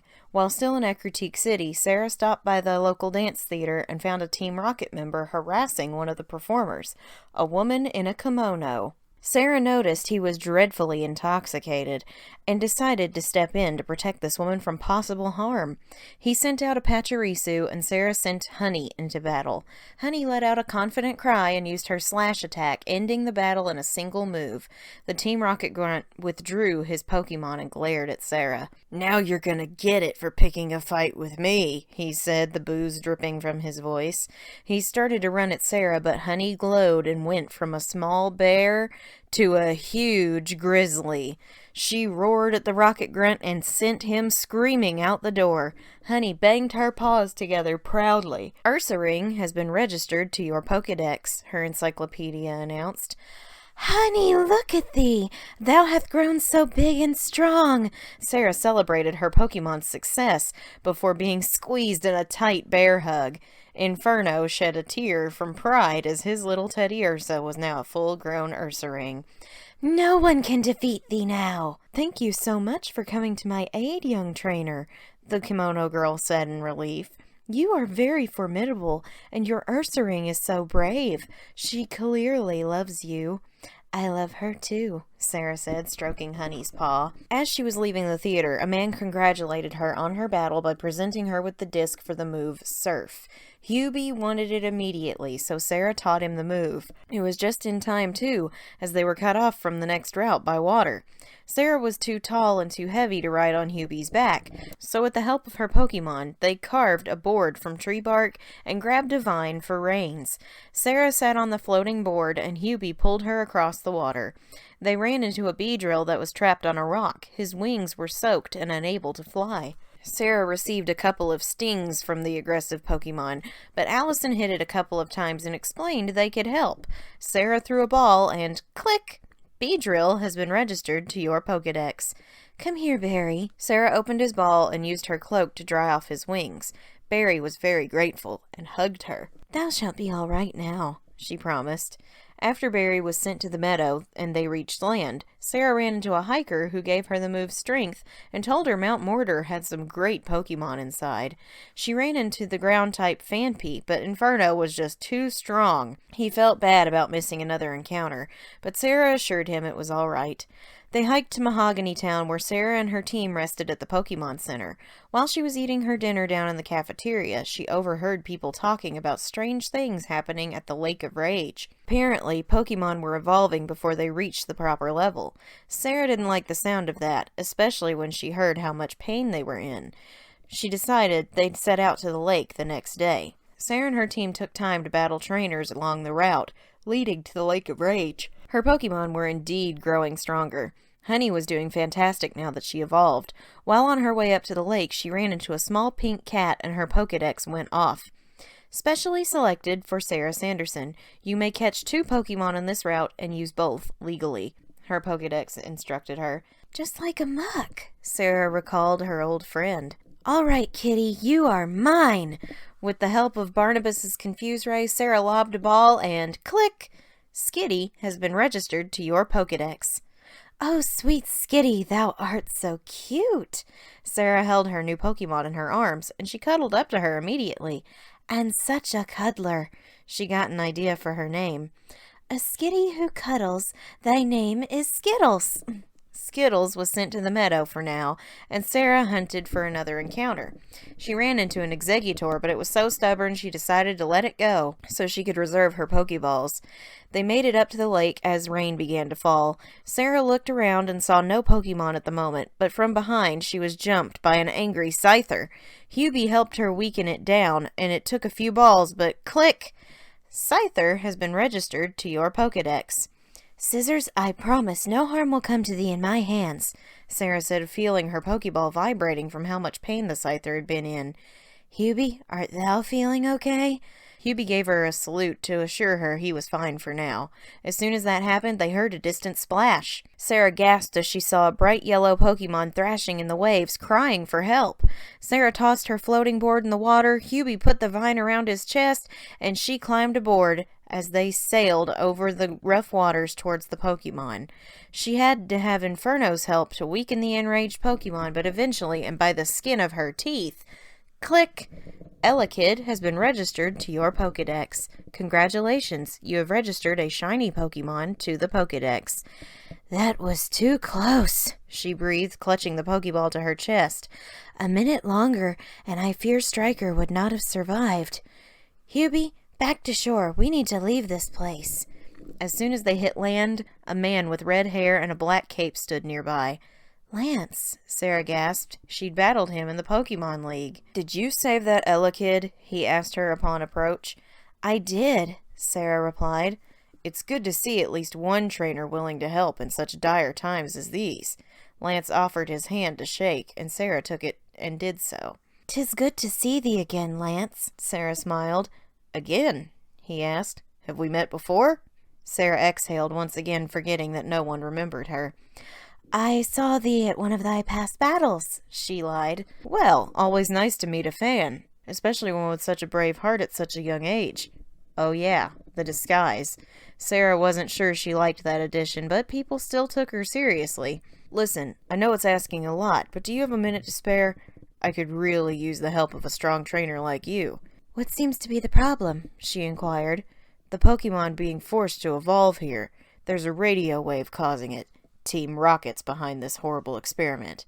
They've got a base hidden somewhere in Mahogany Town, and I can't take on the entire coalition by myself. Would you and your Pokemon be willing to lend me a hand? Thou had me at Team Rocket. I have battled them time and again on my journey, Sarah replied. Great. Meet me at the town's souvenir shop. I have a feeling this is where they're hiding out. Once I heal my Pokemon at the center, I will be there, Sarah promised. She made the walk back and had her team rest up at the Pokemon Center for a bit. They hurried over to the souvenir shop and heard a bang from inside. Sarah burst in and saw Lance standing over an unconscious man, a Dragonite growling next to him. They turned to the other cowering man who gave up his secret key, and Lance opened the door to Team Rocket's base.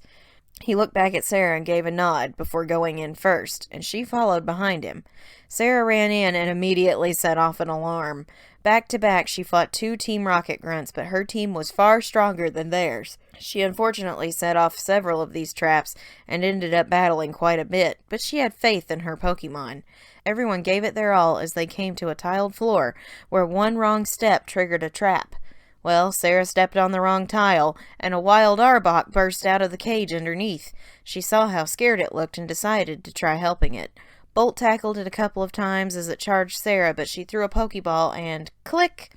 Arbok has been registered to your Pokedex. Cora, Sarah opened her new friend's ball and gently spoke to her. Are there others like thee? Other friends of yours trapped? Cora nodded sadly. Then we shall free them. Cora's tail wagged. Sarah, with the help of her team, freed all of the trapped Pokemon. Honey pried up the tiles. Inferno melted cage bars. Allison broke locks open with Rock Smash. Bolt carried weaker ones out of their prisons, and Barnabas and Hubie guided them to the entrance. Cora was very grateful to her new trainer and happily went to the meadow. Now that they were free, Sarah walked further into the base, catching up with Lance. They found the doors to the radio room were locked tight with a voice-activated password, so they sought out every grunt in the place who might know what it is. The two trainers split up, and Sarah battled every grunt she could. Allison had stepped up during this time to be the main fighter. She took out everything in her path and learned a new move, Double Hit. Sarah had her use the move a few times in a battle, and when it was over, Allison began to glow. Sarah gasped as she watched her partner grow taller and sprout a second tail. Ambipom has been registered to your Pokedex, her guide beeped. When Ambipom finds a true friend, it puts its tails around them in a circle. Allison did just that to Sarah. Sarah hugged her tightly. Oh, Allison, I am so proud of thee, Sarah said. Thou might be too big to ride on my shoulders now, but I am proud to walk alongside thee. Allison grinned, making the circle again. With her newly evolved Ambipom, Sarah fought her way through the base. She found out they needed 2 passwords to even reach the boss's office. With some gentle persuasion through her magic, Sarah got the 2 passwords and snuck down to the office. Inside, she saw someone she never wanted to see again. Giovanni, she growled from the doorway. He turned to look at her and smirked. Yes, it is I, Team Rocket Boss Giovanni, he announced, and Sarah tilted her head. Thou dost not sound like Giovanni, she stated. Of course I do. No, you do not. Well, aren't you a bright little thing? The imposter said. He threw off his disguise, and Sarah was staring at a purple-haired man. I am Petrel, Team Rocket's executive. And you are? Sarah Sanderson, witch, Pokemon trainer, and ruiner of thy day. She introduced herself, and Barnabas snickered. Well, unless you get the password from me, my day is going to be fine, and you won't be getting that without a battle. I accept thy challenge, Sarah sneered. Her confidence had been restored. Go get him, Barney. Her Golbat fluttered out in front of her. Furret! Petrel sent in his normal type. Wing attack! Barnabas's wing attack took the Furret down to only a few health points. It was too slow to make a move as Barnabas finished it off. Next came Nidoking, and Barnabas took it down too. The last foe was a Skorupi, which was defeated in one move. Barnabas hissed at Petrel, who simply started laughing. You beat me? Well, as promised, the password is Hail Giovanni. But it will do you no good, as it can only be opened with my voice, Petrel said. Then thou shalt open the door for me, Sarah said sweetly. Absolutely not! Petrel threw down a smoke pellet, and Sarah started coughing from the smog. Barnabas, air cutter, she choked. Her Golbat blew the smoke away, but Petrel was gone. Oh no! How are we going to shut off that terrible machine? Hail Giovanni, a voice echoed in the room. What the? Hail Giovanni, the voice said again as Sarah and Barnabas searched the room. There in the corner was a Murkrow. Hi, little fella, Sarah smiled. Are you stuck in here like the others? Hail Giovanni, it said in a perfect imitation of Petrel's voice. Could you open the big doors for us? Sarah asked it. Hail Giovanni. Murkrow took off flying away from her. Quickly, Barney, catch that Murkrow, Sarah said as they took off running. Barnabas shot off in front of Sarah as she sent Allison and Bolt out, too. All of them split off in different directions to cut off the bird's escape. It tried to get away, but Bolt managed to corner it, and Allison grabbed it with her tails. Sarah and her Pokemon took him back to the machine room, and Murkrow opened the door with his mimic. Sarah let it go, and Murkrow flew off for the entrance, never to be seen again. Before they could go inside, "Stop right there!" a female voice yelled. Sarah knew it all too well. It belonged to the woman she defeated time and again.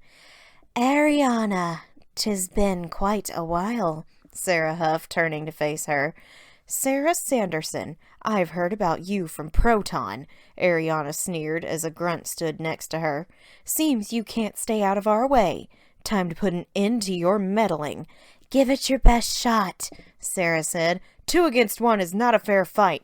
Let's go, Soul Rock, Lance said, running to help Sarah. A Frostlass and Charmander came out as Sarah sent Barnabas in next to Soul Rock. Soul Rock basically became the wall that took hits while Barnabas did the heavy lifting. His bite attack took down the Frostlass and in came a Plusle which also fell to bite. He then quickly took out the Charmander with wing attack. Poliwag was next and it fell too. Sarah was so proud of how strong Barnabas was as Sceptile came in.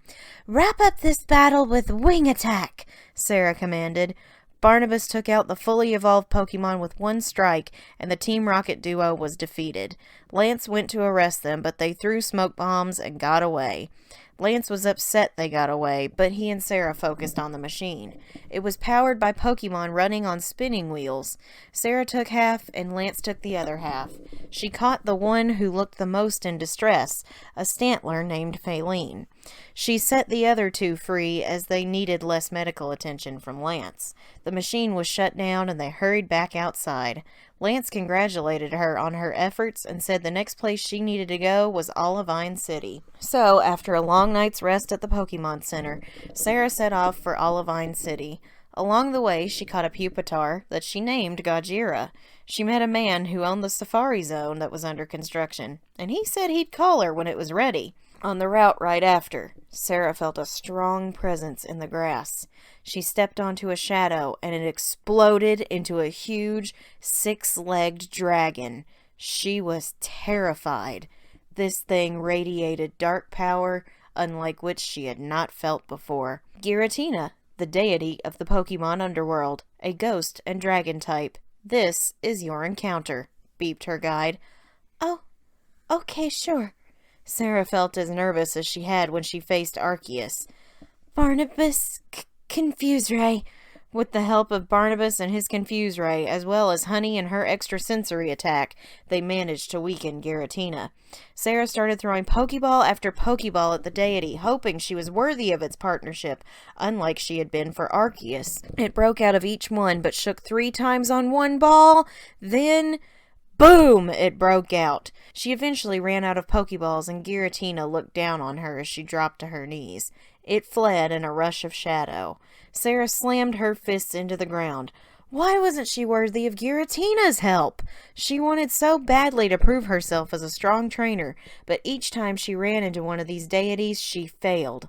Honey picked Sarah up in a bear hug, reassuringly as if to say she didn't need a legendary Pokemon to be a strong trainer.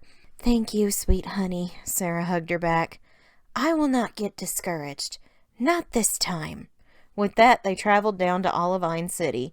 She passed the gym just as a young man was coming out, and he banged into her. It was Jay. Watch where you're going, Sarah, he barked. You walked into me, Sarah huffed. What art thou doing here anyway? I was taking on this gym, but it was such a joke. The gym leader called off our battle early just so she could go help some sick Pokemon at the lighthouse. Pathetic. 'Tis compassionate, more than I can say for thee.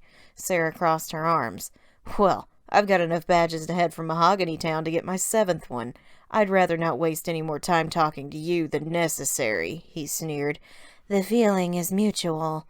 Sarah rolled her eyes and kept walking. Honey tripped Jay as he walked off. They spent a little time on the beach of the town, getting a little relaxation in, when a Ninjask buzzed over to them. Sarah looked at it and tilted her head as it buzzed around. Hungry, little one? She asked it, and it nodded. Here you go. Sarah pulled a few berries from her bag, and Ninjask ate them happily. Say, wouldst thou like to come with me? It buzzed happily, and Sarah caught it. Ninjask has been registered to your Pokedex. This Ninjask is called Icy, and once belonged to Mary Sanderson. What? Sarah exclaimed and opened the ball. Her Pokedex pulled up a photo of Mary with Ninjask. Icy buzzed happily when she saw the photo. Well, I must try to get thee to come back home with me. Mary will be so happy to see thee. Sarah and Icy spent a little time getting to know each other before she spent the night at the Pokemon Center. And now, previously on episode 6, Sarah and her Pokemon woke up early to get to the gym, but when they got there, one of the trainers informed her the leader was still at the lighthouse, caring for the sick Pokemon. Sarah thought maybe she could lend a hand in exchange for a gym badge, so she hurried over to the lighthouse herself. The lighthouse was the stomping ground of several trainers, so she ended up having to battle on every floor. This wasn't a problem, as her team had really come into their own. Barnabas was really beginning to flourish as a battler, and he liked to flutter next to Sarah as they traveled. She was really seeing her old buddy Shadow in him, and hoped maybe he was one of his offspring. When they reached the top of the lighthouse, Sarah found the gym leader cradling a sick Ampharos. "Sorry, you can't be up here right now," the leader told her. "This Ampharos is very sick and needs treatment." "Wouldst thou like some assistance? I am a gym challenger, but I have cared for sick creatures before," Sarah offered. At this, the gym leader looked hopeful. "No one has offered to help out. It's only been battle requests. Thank you, and I really could use your help. There's an apothecary in Cheyennewood City that makes a special potion to heal Pokemon in poor health. It's not like normal ones you use in battle. If I gave you the money, could you please go get it for me? I'd be eternally grateful," she explained. "Of course, I'll set off immediately," Sarah smiled. "I will be back as soon as I can. I'm in your debt, trainer," she called after giving her some money. Sarah checked her map and saw they would be traveling across the water, so she and Hubie had to set up the makeshift boat and reins.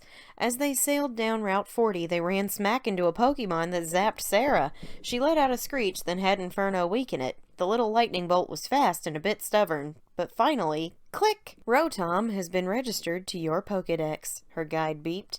"Casper, thou caused a little trouble there. I like thy spirit," Sarah said before sending his ball to the PC. On Route 41, she caught a Medicham that she named Dale. It was nightfall by the time they hit the shores of Cheyennewood City. Hubie was exhausted, and Sarah put him back in his ball the moment they landed. Sarah checked into the Pokemon Center and got some much-needed sleep. The next day in the lobby, she saw a distraught-looking trainer staring at a Ditto. She and Allison exchanged glances before walking over to the trainer. "Are you all right?" Sarah asked him. He shook his head. "This blonde guy wearing leather beat me in a Pokemon battle yesterday and stole one of my Pokemon. This little Ditto, my best pal Shucky, is my only one left. I'm so worried that guy will come back for him too," the trainer panicked. Sarah knew it had to have been Jay who did this. Allison and Shucky were talking too. Allison made the friendship circle with her tail, and Shucky grinned. "If I may make a suggestion, I have battled that boy numerous times. I'd be happy to look after your Ditto until you feel it's safe to take it back," Sarah offered. She gestured at Allison and Shucky. "My Ambipom seems to like Shucky." "You'd really do that?" the trainer asked hopefully. "Of course. I do not like that boy, and I will not give him the chance to steal thy last Pokemon," Sarah said confidently. The boy turned to his Ditto. "What do you think, bud? Do you want to go with this trainer for a little while?" "Just until I know that guy's gone," he asked, and Shucky jumped into his lap. They hugged, then Shucky jumped on Allison's head. "Take good care of him for me." "I promise," Sarah said as she was handed his Pokeball. She stowed Shucky in the meadow where he would be safe with her other Pokemon. She was disgusted with Jay's actions, but she was also quite happy to have another Pokemon in the reserves. If she didn't get to take everyone home again after her trial was over, she'd make sure Shucky went home to his trainer. She went over to the bay nearby and fished a drowning Chikorita out of the waters. She caught it and named him Basil because of the fragrant leaf on his head. As she was packing the fishing rod back into her bag, she felt a rush of wind.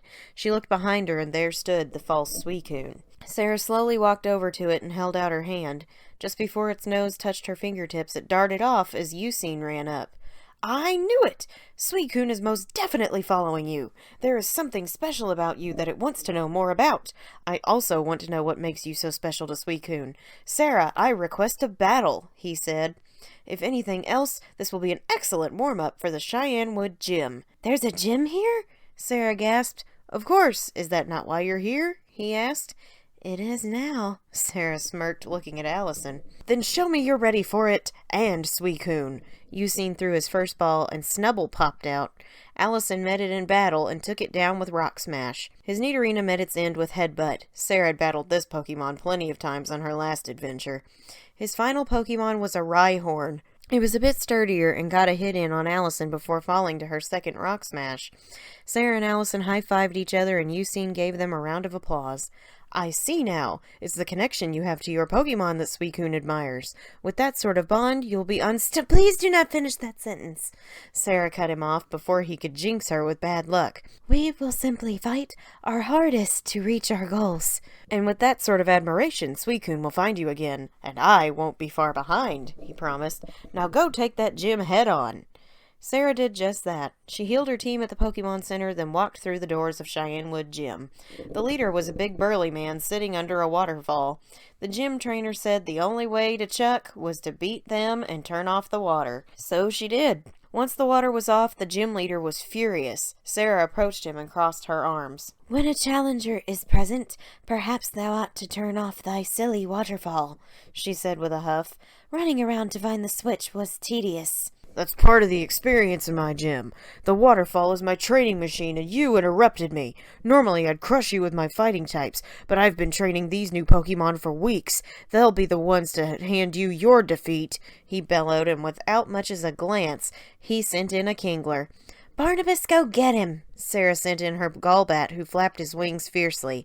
Wing attack! Wing attack hit, but it didn't hurt too much. Kingler's bubble beam barely tickled Barnabas as he shot back with Air Cutter. Kingler was almost knocked out, but Chuck chose to heal him. Sarah commanded Barnabas to use wing attack again, and he was so fast he pulled off an Air Cutter before Kingler had a chance to move. It hit at greater power, and the giant crab was taken down. Chuck sent in a Budew as his last Pokemon, and Barnabas defeated it with one wing attack. Chuck was shocked that the two Pokemon he'd been training day and night were defeated by a single Golbat. Sarah snatched Barnabas up in a big hug, and he hissed happily. Chuck, having calmed from his rage, approached them. To have been beaten by a single Pokemon is unlikely, but your Golbat is most impressive. You've earned the Knuckle Badge, he announced, handing over the badge. Sarah pinned it to her cloak and smiled at Barnabas. He is a very good boy, Sarah said. They left, and a lady congratulated her on a great battle. She gave her the HM for Fly, and as soon as Sarah was alone, it turned into her broom. She was so happy to have it back, and she taught the move Fly to Barnabas. Sarah was ready to set off when Barnabas tugged on her hood and gestured at a small shop. I forgot! Sarah gasped, breaking into a run. Thank you, Barney! Sarah dashed to the apothecary store and explained the situation with the lighthouse Ampharos. She paid the man with the money the gym leader gave her, pocketed the potion, and headed for the shoreline. She mounted her broom and took off into the air with Barnabas flying next to her. Olivine City was 2 routes away, but with her broom she could make it in no time. Barnabas was having a blast flying with Sarah, and he even coaxed her into a race. She landed just a little before he did at the entrance to the lighthouse. They hurried back up to the top and handed over the potion. The gym leader was so grateful as she fed it to the Ampharos, which felt better almost immediately. Meet me at the gym as soon as you are able, the leader told her. I want to reward you with a proper gym battle. I will be there shortly, Sarah promised. And shortly it was. Sarah was there within the hour after giving her team a rest. If she could pull off 2 badges in one day, she'd prove her worth as a trainer. Barnabas fluttered alongside her as they walked into the gym. The gym trainers clapped their hands for her instead of battling, as she had been instrumental in helping Ampharos. She approached the gym leader, ready for a fight. I realize I never introduced myself. I am Jasmine, the Olivine City gym leader. And what is your name, kind trainer? Jasmine asked. I am Sarah Sanderson, Sarah responded. Well, Sarah, I'm grateful for your help, but I won't be holding back in our battle. You see, Ampharos isn't the only new Pokemon I've been taking care of. Allow me to give you a proper battle, Jasmine said. Allow me to give you one, Sarah said confidently. Barnabas! Magikarp! Sarah bit back a laugh as Barnabas almost one-shot it with wing attack. Jasmine chose to heal it, then it was defeated. Floatzel was his next opponent, and Sarah had him try his new move, Fly. Barnabas dodged Floatzel's attack and knocked it out with one surprisingly powerful hit. Tentacruel was Jasmine's final Pokemon, and Sarah decided to swap Barnabas out with Ellie. Ellie roared at the overgrown jellyfish and used extra sensory. It wasn't as strong as Sarah wanted, and Ellie took a hefty amount of damage from Bubble Beam. Sarah healed her up, but after a few more hits, she had to swap out with Bolt. Bolt's spark attack hit pretty hard, and he took a decent hit from Tentacruel. Bolt slammed into it with Spark one more time, and it fell. Barnabas and Sarah cheered from the sidelines. Then he began to glow. Sarah gasped as her Golbat evolved into Crobat. Sarah suddenly felt tears spring to her eyes. Barnabas looked just like her boy Shadow. She hugged him, and he wrapped his wings around her back. Ellie and Bolt ran over, and Sarah hugged them too. Jasmine clapped as she walked over to the team. "I knew you were going to give me a special battle," she said, "and to think you are such good friends with Crobat that he evolved for you. That alone gives you the right to wear the mineral badge." Sarah took the badge and pinned it to her cloak. 2 badges in one day. She did it! "Thank you, Jasmine. I will wear it with honor," Sarah promised. "Take care of your Pokemon," Jasmine called after them as they left. Sarah got a phone call as soon as she left. The Safari Zone was open. Upon her broomstick, she flew back to Cheyenne Wood and slept at the center for the night. The next morning, with Barnabas by her side, Sarah ran through the gate to Route 47. She ran into Cliff Cave and found a huge Wailord in a pond. She caught it and named it Monstro. She ran up Route 48 and felt a strong presence. It was familiar. A Mewtwo appeared from the grass, and Sarah gasped. Was it Timmy? Sarah breathed, and her Pokedex beeped. Mewtwo, a legendary psychic type.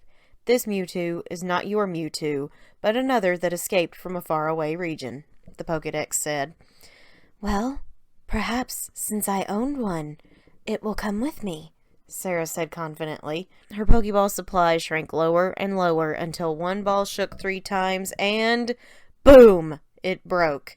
Sarah's frustration was through the roof. She had owned a Mewtwo. Timmy had loved her very much, and she him. Why wasn't this Mewtwo choosing her? Sarah's last Pokeball broke, and the Mewtwo started to flee. But out of anger, Sarah had Bolt knock it out, and it teleported away. Sarah felt her blood rushing in her ears, and she slammed her fist into a tree trunk. Tears burned her eyes. This one hurt. Timmy would be so disappointed in her for letting a creature like him get away. Allison put a tailed hand on her shoulder. "It's not fair," Sarah muttered. "What is wrong with me? Ever since I encountered Arceus, legendary Pokemon taunt me every chance they get.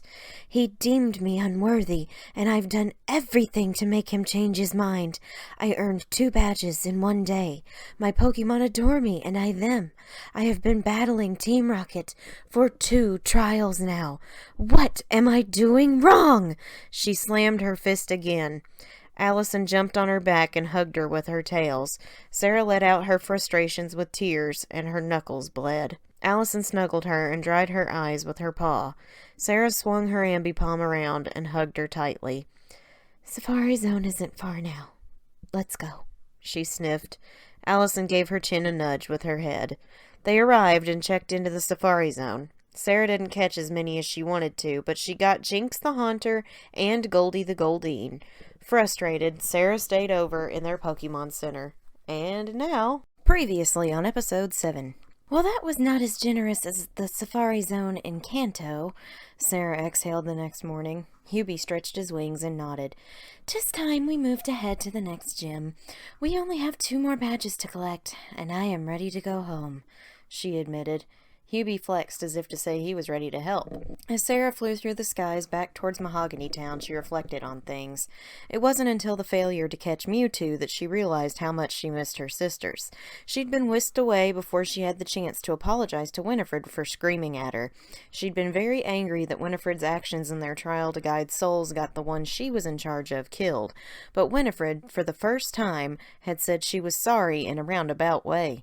Winnie had said she would have taken back her mistake if she could, but Sarah hadn't listened. She was sorry for not listening, especially when Mary reminded her they'd be undergoing such a test again. She would have another chance. When she failed to catch Mewtwo, a Pokemon she'd owned before, and had another outburst, she'd wanted them to be there to comfort her like Allison was. She desired their embrace more than anything in that moment.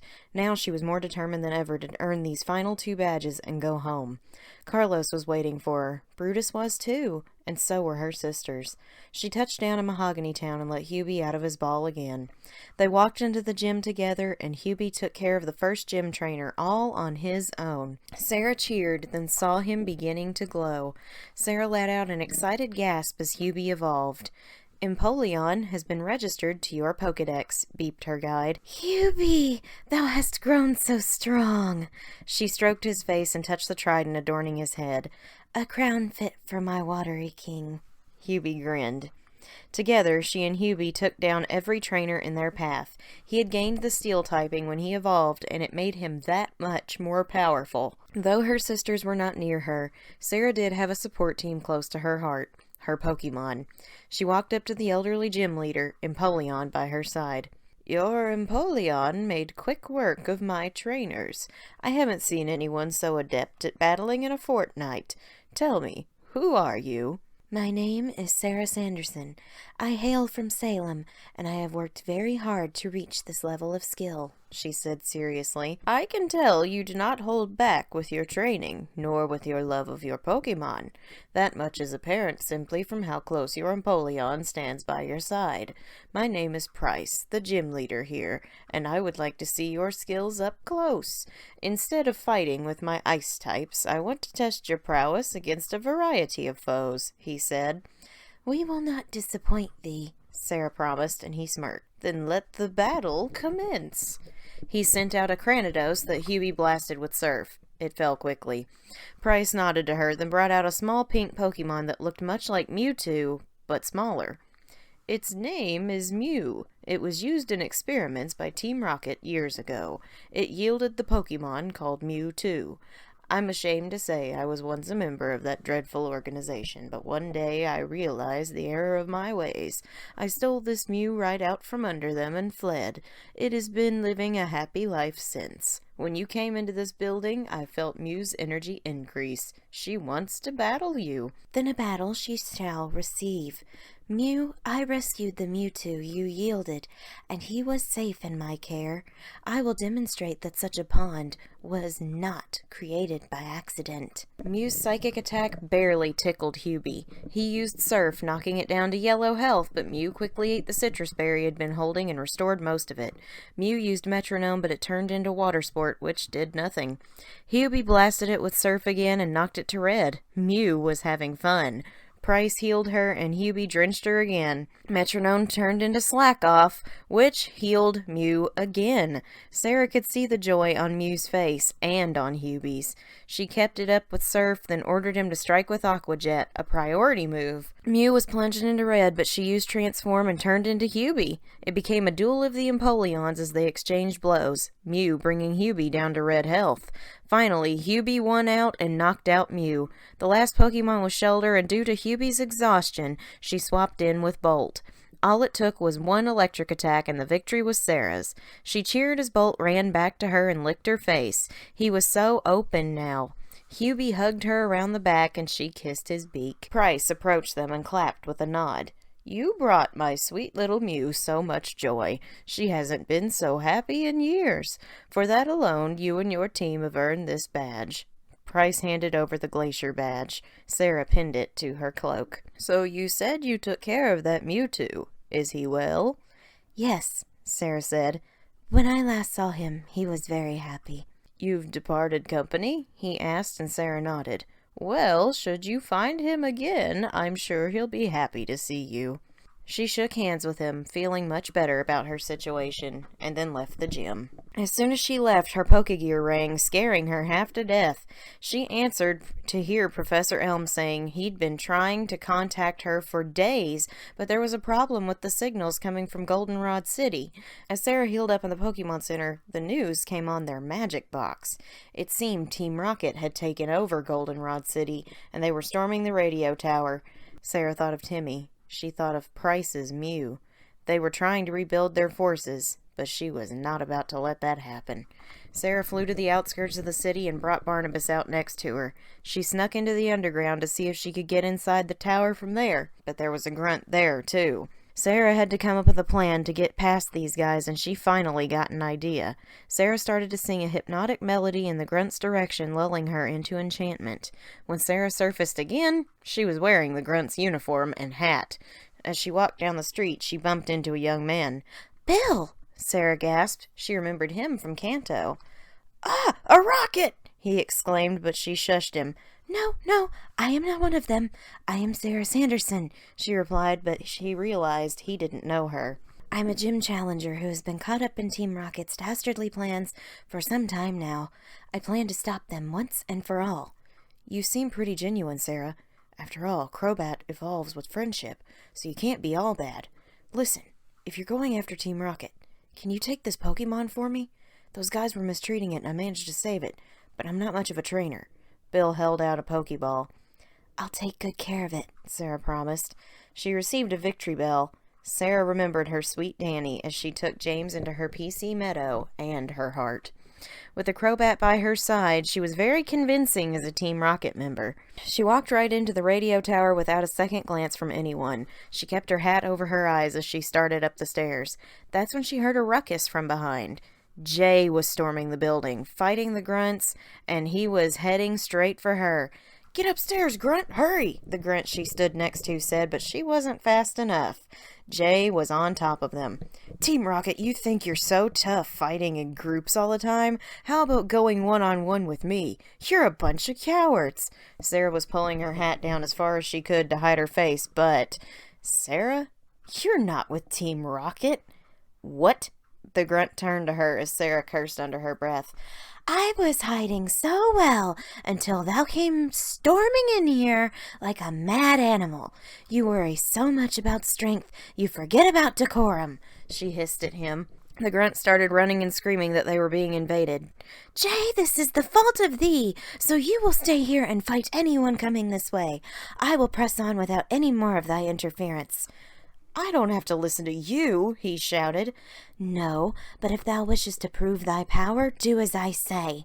Sarah snapped and ran upstairs. Her cover was blown, but she managed to use the uniform to her advantage and sneak past several grunts. Those she battled fell quickly as she made her way to the main office. The director was making an announcement, but Sarah recognized that voice as Petrol. She ripped the wig off his head and he jumped. "Oh, great. Sarah's here. I see you took a page out of my book and wore a disguise, too." "Let us skip the formalities.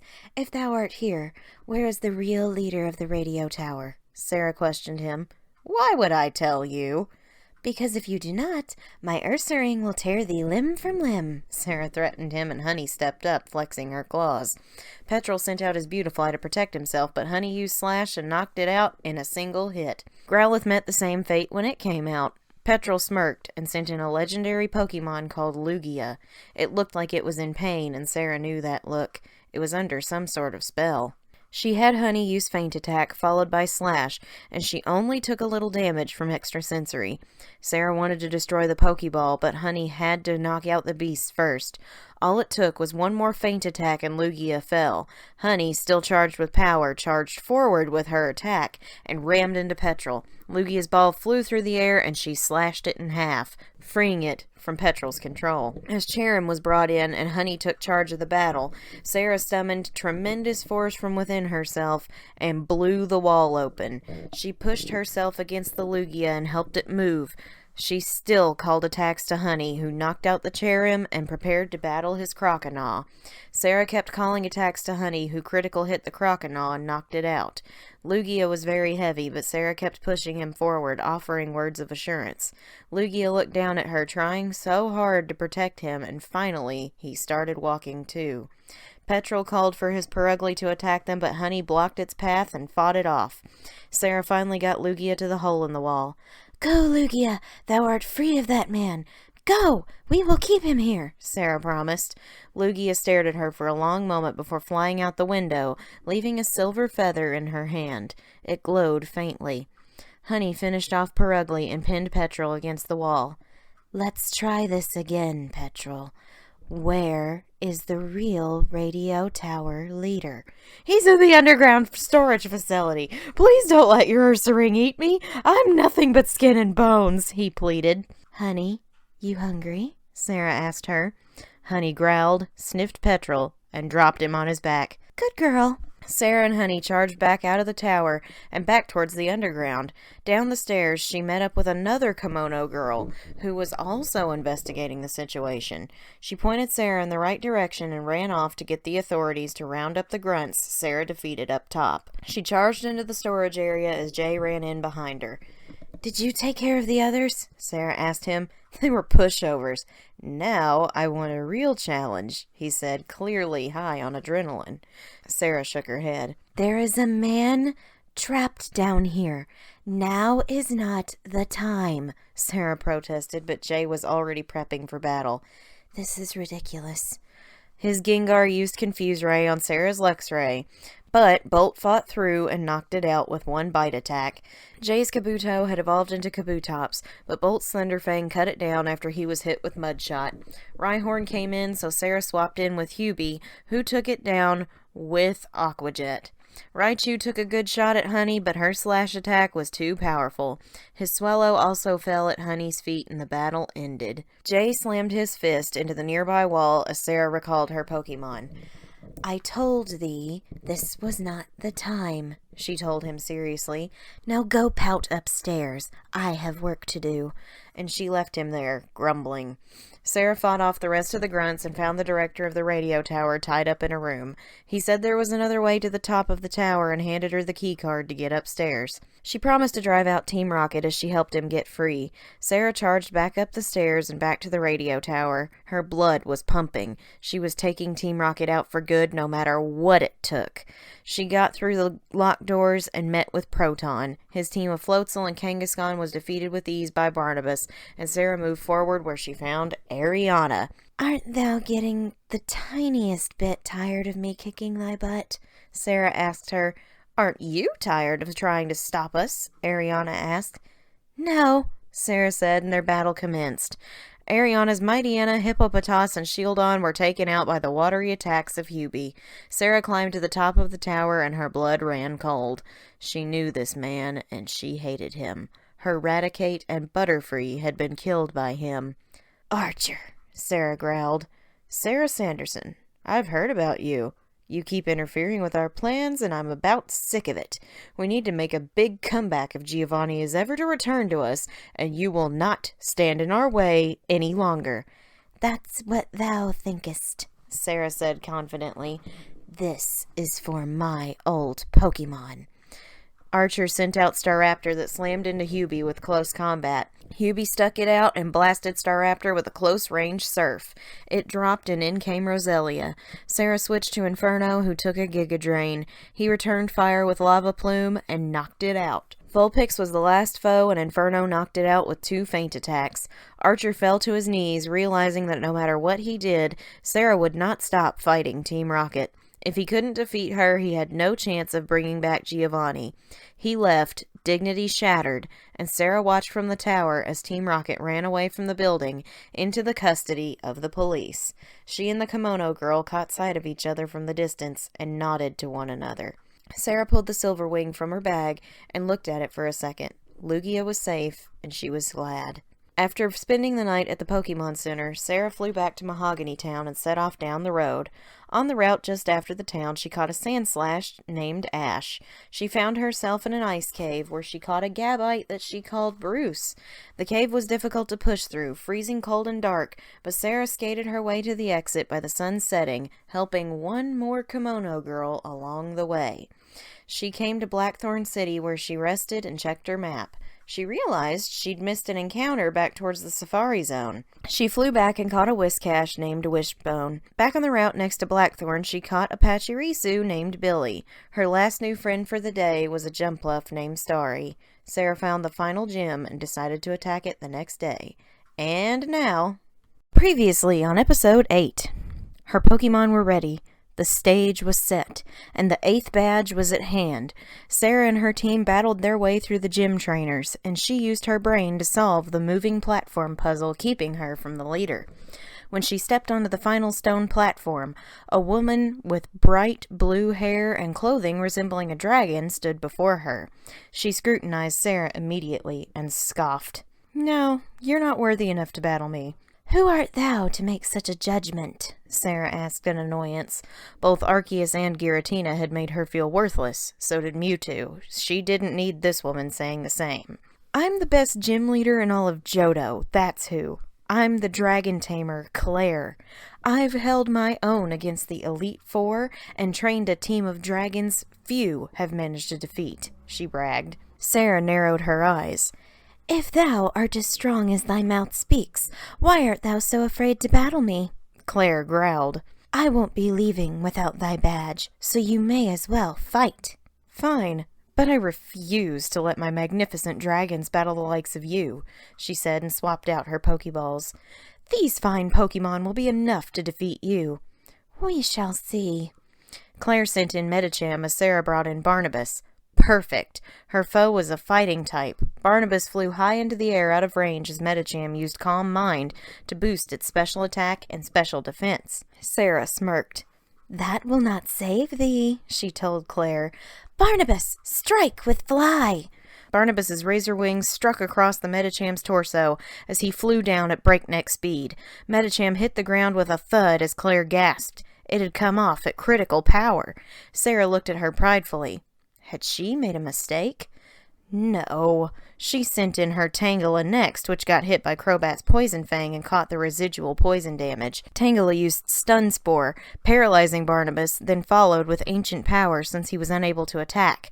That hurt. Sarah took a turn to heal his health, but couldn't get the paralysis off. Tangela used Ancient Power again, which hit at critical power. Sarah couldn't risk it anymore. She swapped Barnabas out for Inferno, who also took the Rock-type move, and it hurt a lot. She went to heal, but Inferno gave her a reassuring look. She had him strike with a Lava Plume, and he proved he was faster than the Tangela. The fiery attack ended the Grass-type's reign of terror. Claire was starting to look nervous, but she shook it off and sent in Dunsparce. Lava Plume hit hard and took it to yellow, but Dunsparce used Takedown and brought Inferno to red. Sarah gasped, but she and Claire both chose to heal. Inferno pulled off another Lava Plume, bringing Dunsparce back to yellow, and Sarah saw her opening. Claire got overconfident and ordered the use of Screech to lower his defense. "Big mistake," Sarah smiled. "Inferno! Lava Plume!" His attack ended Dunsparce in a blaze of fire. The last opponent was the Ghost-type Dusclops, and Claire looked sick to her stomach. How was she losing to someone like this? Dusclops charged up Shadow Punch as Sarah swapped Inferno for Honey. The attack had no effect on her Ursaring. Honey grinned a toothy grin and struck with Feint Attack right as Claire called for Dusclops to use Curse. Honey's damage caused the cutting of health from Dusclops to use Curse to knock itself out, and the battle was over. 3 Pokemon defeated 4 of Claire's, and she dropped to her knees from shock. Sarah cheered loudly, jumped up and down, and celebrated with her Pokemon. She kissed Inferno on his warm cheek. She hugged Barnabas tightly, and Honey picked her up in her big paws for a loving cuddle. The 8th badge was hers, and so was her way home. She had Honey let her down, and she waited for Claire to present the badge. The gym leader did not move. No, this doesn't count," she protested. "I didn't battle you with my proper team, so this doesn't count." Sarah felt her blood run hot as Honey growled. "You are the one who said you would not let your dragons battle me. I proved my power, so it is your duty to hand over a badge." Sarah reminded her how gyms worked. "No, you're not worthy of my badge. Not yet," Claire protested angrily. "You want my badge so badly? Go take the Dragon Master's challenge in the Dragon's Den behind the gym. Maybe then you'll see how unworthy you are." Sarah wanted nothing more than to cast a spell on Claire out of anger, but she knew her test would dock her points for that. She was determined to prove herself here no matter what it took. If she had to obey this whiny brat's commands, then she would. Sarah left the gym with a fire burning in her heart. She couldn't prove herself to Arceus, Giratina, or even that Mewtwo, but she would prove herself to this Dragon Master. She asked a local about the den, and they told her a Pokemon that knew Whirlpool would be needed to cross the waters. Sarah did not want to replace Hubie's moves, so she let him take a rest in the meadow for a little while and brought Monstro into the party. She used the HM for Surf on him, as Whirlpool was already in his moveset. Then she headed to the Dragon's Den. She had to battle a few trainers inside, and each one said she was a great trainer. Inside the cave, she caught a Girafarig that she called Jeff. She docked at the house in the middle of the lake and walked inside. 5 elders awaited her there as she approached the leader. He exhaled and gave her a sympathetic look. "I assume Claire sent you here to be tested when she was defeated." "Yes, sir," Sarah replied. "I am here to prove my worth for her badge." "My dear child, you have done that already by defeating her. I will still test you for another reason, though. I sense greatness in you," he said, then placed a hand on her forehead, closing his eyes. They snapped open a second later, and he stepped back in awe of her. You have been touched by the deities. First Arceus, the creator of the Pokemon world. Then Giratina, the deity of the reverse world. 2 most powerful dragons almost chose you to be their guardians, but at the last moment they realized they were not your destiny. No, they sensed purpose in you, but not to be their trainer. The future is unclear, but you are not yet finished in this place." Sarah gasped. The deities hadn't rejected her. They just knew she was destined for something else. "Tell me, Sarah Sanderson, what are Pokemon to you?" "Well, they are my friends. My most wonderful friends without whom I could have never made it this far," Sarah said, petting Bolt, who was standing by her side. He smiled from the love. "What helps you to win battles?" "Training. We never take on tough opponents without training first. I do not risk my Pokemon's lives if it can be helped." "What sort of trainers do you battle?" "We will battle anyone who wishes to meet in combat. My Pokemon enjoy the thrill of it, so we turn away no challenge." "In your own experience, what is most important in raising Pokemon?" "That is easy." Sarah smiled and hugged her Luxray again. "The answer is love. I love each and every one of my Pokemon so much. Not only the ones in my team, but each one in the meadow awaiting their turn in battle as well. Pokemon are only as strong as the love you have for them, and even if they lose," she thought of Jingles and Lyle, even Molly, "you will always love them." "That is the answer I wanted to hear." The Dragon Master smiled softly. "Sarah, you have passed my examination with flying colors." At that moment, Claire walked up. "Master, you can't be serious," she barked. "Even I have not passed your test, and you're telling me this trainer did?" "Claire, she is 10 times the trainer you are. Her love for her Pokemon surpasses your need for power. She has been touched by Arceus and Giratina. The dragon deities have found her worthy of their blessings. Now you will hand over the Rising Badge this instant, or mark my words, I'll be informing Lance of this," the Dragon Master shouted. Claire hesitated out of shock. "Now!" Claire walked over, handed Sarah the badge, and ran out in embarrassment. Sarah looked at her final badge and pinned it to her cloak. "Sarah, never lose your conviction on your journey. It will carry you to victory in the Pokemon League, I'm certain." "I promise," Sarah smiled. "Oh, and one more thing," he said, and took a Pokeball from the back table. "We found this Pokemon abandoned recently, but we can't seem to cheer it up. Would you take it? Someone like you is bound to raise it right." "I would be honored," she said, and received a Mantike. "I shall call thee Alola, a word I've heard from some people around here using." "She's in good hands for certain," the Dragon Master said to his friends. As Sarah was leaving the den, her Pokegear scared her, and Professor Elm was on the other end. He asked her to come by his lab and pick up a special item he'd recently received. Sarah took off on her broom for New Barktown, where her journey began, and she walked into the lab. Ethan was there too. "Hi, Sarah. Is it true you got 8 badges?" he asked. "I certainly did." She showed him her collection, and Ethan hugged her. "Wow, you're really something. I knew you would be a great trainer when you left with Feraligatr."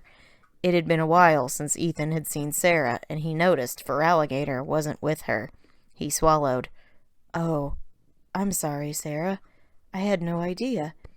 "It's all right, Ethan," Sarah promised. Lyle is at peace, and his death was not in vain.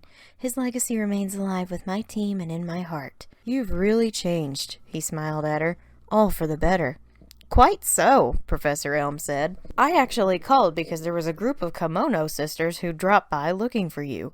They said they sensed you had won your final badge and needed your help with some sort of ceremony. Apparently, the legendary Lugia that they look after has been acting strangely, so much so that they are convinced it isn't Lugia, but an illusion hiding another Pokemon. That must be because I saved a Lugia from the control of Team Rocket a week back, Sarah told him, and I felt that it was a real one. It flew off somewhere after I saved it. They're waiting for you in Ecruteak City. See if you can give them a hand. And take this special Pokeball I received from Professor Oak. It's called a Master Ball, and it will catch any Pokemon without fail. He handed her a purple ball, and Sarah stuck it in her pocket. Sarah, do you want me to go with you? Ethan asked her. I'm supposed to help my grandparents at their daycare today, but if you want some company, I'll go too.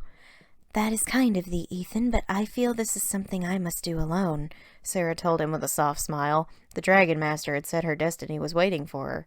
Maybe this was it. Okay, just be careful, all right? He made her promise, and she did. Sarah flew to Ecruteak, where she entered the dance theater and found all the kimono girls she had assisted throughout her time in Johto waiting for her. They explained that from the moment she entered their world, they knew who she really was. Her disguise melted away, and she was exposed for her true self in front of them. They were the proctors of her redemption trial in Johto, but they also had a problem with Lugia and knew an outsider might be the one to fix it.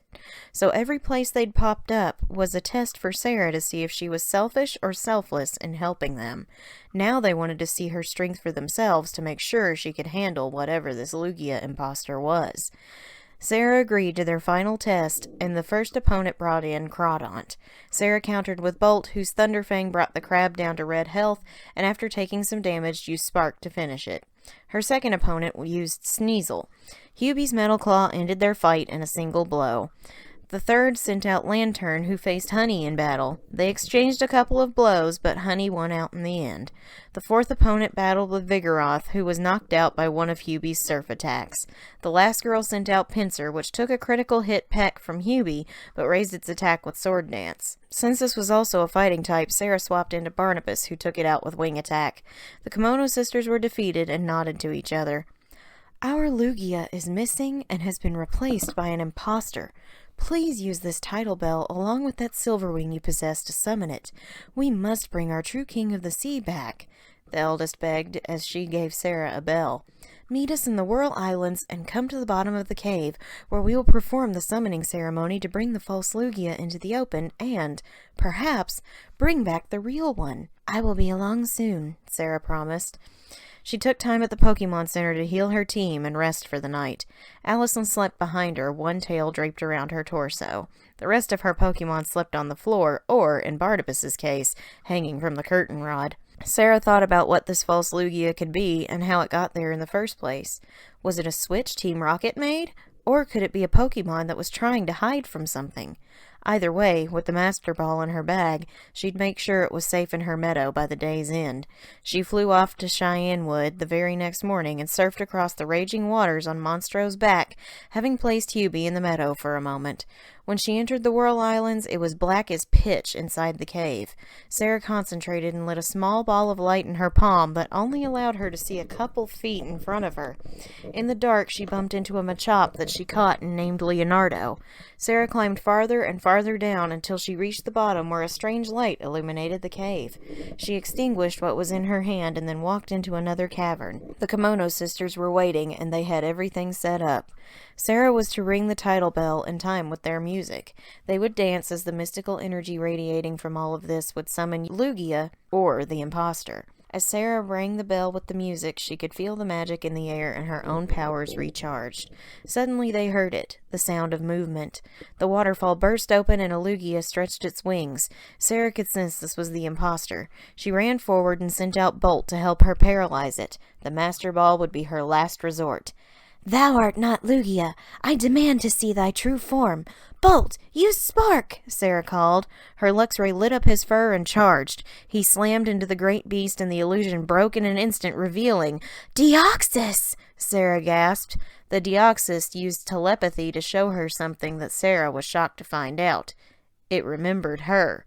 It was flashes of her journey through the Kanto region with Red, Jeffrey, and Cayman. It showed flashes of Cayman most of all. This was the Deoxys he had captured. He must have released it like he said he would. It fled here to hide from Team Rocket after Petrel had captured the real Lugia. Sarah had fought this Deoxys a couple of times before, and she was ready to do it again. Bolt's attack paralyzed it, but Deoxys was still able to pull off attacks.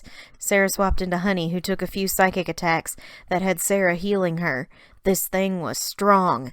Sarah started throwing Pokeballs, but it broke out of each one. She ground her teeth as her bad luck with legendaries seemed to be continuing. Deoxys used Teleport and disappeared from the battle, leaving Sarah speechless, thinking she had failed once again. She started to feel her blood heat up when Honey pawed at her shoulder and pointed up. Deoxys was hiding in the rocky ceiling. Deoxys! Sarah yelled to it. I am not like thy previous trainer. He was a cruel boy who wanted you for nothing more than power. Sarah threw another ball, but it teleported again to another spot. You are afraid of humans, I understand, but I will keep thee safe from harm if you will open your heart to me. She took the Master Ball from her pouch as she made eye contact with Deoxys again. She felt it connect with her, and she threw the Master Ball. Deoxys dove straight for it and entered willingly. The ball landed in Sarah's palm just as it clicked. Deoxys has been registered to your Pokedex. This Deoxys once belonged to a boy named Cayman, her device said. Sarah clutched the ball in her hand and laughed to herself, realizing she'd just taken from Cayman what Cayman had stolen from her. Hello, Deoxys. For thy speed and quick movements, may I name thee after a bird I know of? Her ball trembled a little. Roadrunner is thy name. The ball shook happily. You're safe now. No one will ever chase you again. You can stop running. Everyone heard the loud flapping of wings and turned their attention towards a cavern high above the cliffs. A large white Pokemon flew into the den. It was Lugia. It flew down to Sarah and the Kimono sisters, then nuzzled Sarah's head with its nose. Hello, Lugia, she smiled. Hast thou returned from thy recovery? Thy home has been vacated by Deoxys and belongs to thee again. Lugia hummed happily before nestling behind the waterfall. Thank you for your help, Sarah, the elder sister said. We'll return your disguise now if you wish before you go to the Pokemon League. While I would like to look like myself, I will don the guise of a child once more to spare the lady here the shock of a suddenly grown daughter, Sarah said, and to the naked eye she'd appear as a child once more. Sarah took off for Cherry Grove Town after she departed from the Whirl Islands and arrived late in the night. She placed Roadrunner in the meadow to interact with its new friends before getting some much-needed sleep. She had checked her map before bed. She was heading back to the Indigo Plateau the following morning through Johto's Victory Road. Sarah decided to walk the couple of miles to New Barktown, and she knew she could get a new Pokemon here. As soon as she went to fish in a pond, a Pokemon bumped into her as it swayed out of the tree line. She turned and almost fell over. It was a Jinx. Susan was here? This was impossible. Sarah caught it, knowing how much trouble that Jinx was before she had traded it for Carlos's life. Jinx has been registered to your Pokedex, it said. I know, Sarah muttered. This Pokemon was bred from your Jinx that you had called Susan, and was once owned by Winifred Sanderson, who called her Susie. She raised her from a smoochum, the Pokedex finished. Wait, what? Sarah gasped, opening the ball. You're Winnie's Jinx? Susie nodded and clapped as the Pokedex pulled a photo of Winifred and Susie up. Oh my goodness, she will be so happy to see thee. Now I have Icy from Mary, and you from Winnie. My sisters will be thrilled if I can take you both to them. Susie hugged Sarah with a smile. She was already so much better than Sarah's Jinx. Sarah did have to send Susie to the meadow for the time being as she set off for the Pokemon League. On Route 27, Sarah caught Poggle the Kricketune, and in Tojo Falls, as she rode on Hubie's back, Sarah caught Leon the Kecleon. Route 26 brought aboard Betty the Roselia. They were really moving up the routes and battling plenty of trainers along the way. It took a majority of 2 days for her to reach the gates to Victory Road, where she camped with her team before entering the next day. The guards checked her badges and let her into Victory Road. Sarah felt a presence as she walked into the cavernous road. It was familiar. She hiked along carefully, keeping an eye on her surroundings. That's when she heard a moan up ahead. It sounded like a wounded Pokemon. With Barnabas by her side, they ran toward the noise, then stopped dead in their tracks. Her Pokedex went off. Palkia, a water and dragon type. This Pokemon is the ruler of all spatial planes and descended from Arceus. This is your encounter. Sarah gulped nervously. She'd failed 3 times to catch a legendary of this magnitude. She took a few deep breaths to calm her nerves before looking upon the deity of space. It was in fact hurt, but it was ready to fight in order to keep her away. This was not going to be easy, but she also saw the scars from where it was battle-torn. Scars like lightning bolts. You once belonged to the boy Jay, didn't you? Sarah realized. Palkia knew the name and let out a warning growl. Palkia, I am not like him. I will not harm thee. Please allow me to take care of you. It shot off an attack as a warning shot. Barnabas, fly! She commanded, leaping out of the way. Barnabas struck and weakened the Pokemon, but he took a big hit and Sarah had to call him back. She sent in Hubie since he could take water attacks the best. A couple of Aqua Jets wore down the beast. Palkia roared at them, but it was a fearful roar. Sarah stepped up again. Palkia, you will be safe in my care.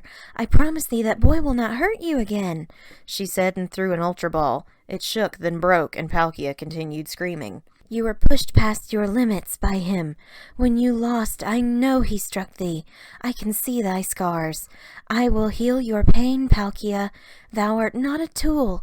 I shall be thy friend, she promised. I promise you will have a friend. Sarah threw a dusk ball with all her might, and Palkia went inside. It shook once, twice, 3 times, and Sarah prepared for the worst. Click! Palkia has been registered to your Pokedex. This Palkia belonged to your rival Jay before he discarded it after losing to Luxray, beeped the encyclopedia. Sarah picked up the ball and opened it. Palkia sat on the ground, legs hunched to his chest and tail wrapped around himself. He was huge. She walked over to him and gently rubbed his tail. She smiled up at him and blew a kiss, which made Palkia blush a little. She gave him a hug around his tail and hummed a soothing melody to him. Palkia relaxed for the first time in months. Sarah realized catching this legendary was the destiny the Dragon Master referred to. She was there to be Palkia's friend after he was scarred. I'll be thy friend, Zilla, Sarah named him as everyone burst from their balls to meet their new friend.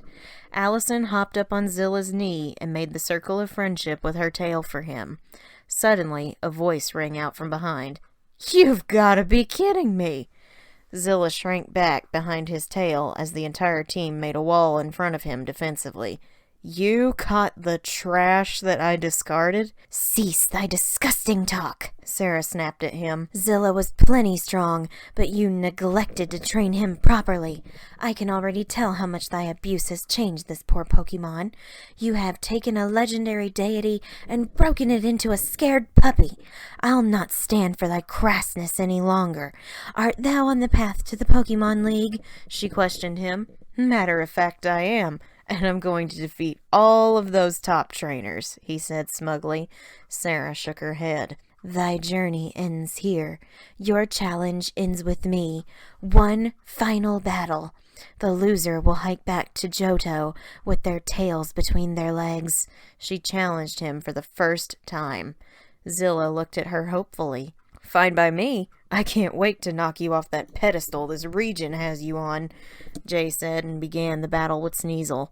Inferno came in to fight it, but Sneasel was so fast it struck with Icy Wind and a critical hit slash. Inferno's flame body burned Sneasel, which lowered its attack strength. Sarah had him use Flamethrower, and the ice type fell. As Jay brought in Kabutops, Sarah brought in her #1 partner, Allison. Allison barely felt the Aqua Jet, took a little more damage from Slash, then slammed her tail into the rock type using Rock Smash. The health bar drained to yellow. Allison poured on a burst of speed and hit it again, knocking it out. Baneri came in next, and Allison knocked it out with a single headbutt. Allison was strong, and her confidence soared as she and Sarah nodded to each other. She continued the fight, knocking out the rest of Jay's team consisting of Manectric, Mothim, and Umbreon. Every time Allison struck at his Pokemon, she made eye contact with Zilla to assure him he chose the right side to join. Zilla's eyes sparkled as he watched his new trainer and new friends battling it out with the trainer who hurt him. Jay collapsed on his knees in despair. He lost. Sarah hugged her Ambipom close to her chest, and Allison smiled, wrapping her tails around her trainer. Inferno got a big kiss, too. Sarah looked up at Zilla. See? I promised, and I keep my promises. She smiled. Zilla was very happy indeed. You took everything from me, Jay yelled at her. You took my title as strongest trainer. You took my chance at the Pokemon League. You took my Palkia. Wasn't torturing me in that cage enough for you? He really was the Jay she'd helped kidnap in 1993. I just wanted to prove to the world how strong I was, and you took that from me. You would have been a fantastic trainer if you had only shown your Pokemon that you cared about them, Sarah told him. I'm sorry for what I did back then. But you know nothing of raising these poor creatures. You lost our battle. Now be gone. In a shocking turn of events, Jay vanished. He'd been the overarching test in this region. He was never real. Sarah returned Zilla to his Pokeball for a much-needed rest as she hiked through Victory Road. On the other side was the Indigo Plateau and the Pokemon League that she would face the next day. And now... Previously on Episode 9, Sarah camped at the foot of Indigo Plateau, making peace with the fact that her journey was coming to an end. It was late, but she couldn't sleep, and so she tended the fire she'd conjured. She looked at all of her Pokemon sleeping peacefully around the blaze. By this point in her journey last time, she'd lost 2 whole teams of Pokemon, and this time she'd only lost 3. She even still had 2 life potions at her disposal. She must have really improved this time around to have only lost Lyle, Jingles, and Molly. She didn't really count the Tangle as she sacrificed to save Honey. Her Pokedex piped up. My research on your training methods show marked improvement in your skills since the last time you were here, Sarah Sanderson. Considerably so. Thank you, she said quietly. I guess I wanted to live up to my sister's skills. You set the precedent last time. They had to follow your example. Mary is arguably the best trainer out of the 3 of you. Winifred was careless at the beginning, but improved later.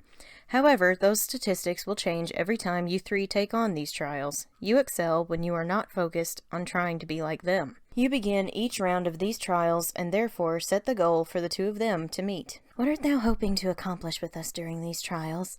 I know it is for a second chance to walk on Earth, but why put us through tests like this? Sarah questioned it. Classified. Her Pokedex dodged the question.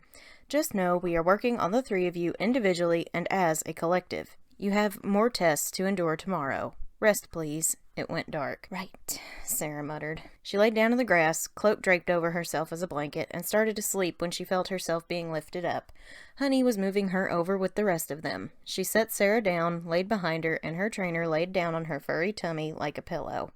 Sarah started to get adjusted again when Allison curled up under the cloak too, wrapping a tail around Sarah's torso. She smiled at her Ambipom and settled in at last. Barnabas hung from a nearby tree branch. Inferno slept right by the fire near Sarah's feet. Hubie floated on the water of the nearby pond as he slumbered, and Bolt curled up behind Sarah's back to sleep. Sarah's stomach tied itself into a knot. If she could only take one Pokemon back with her again, how could she choose?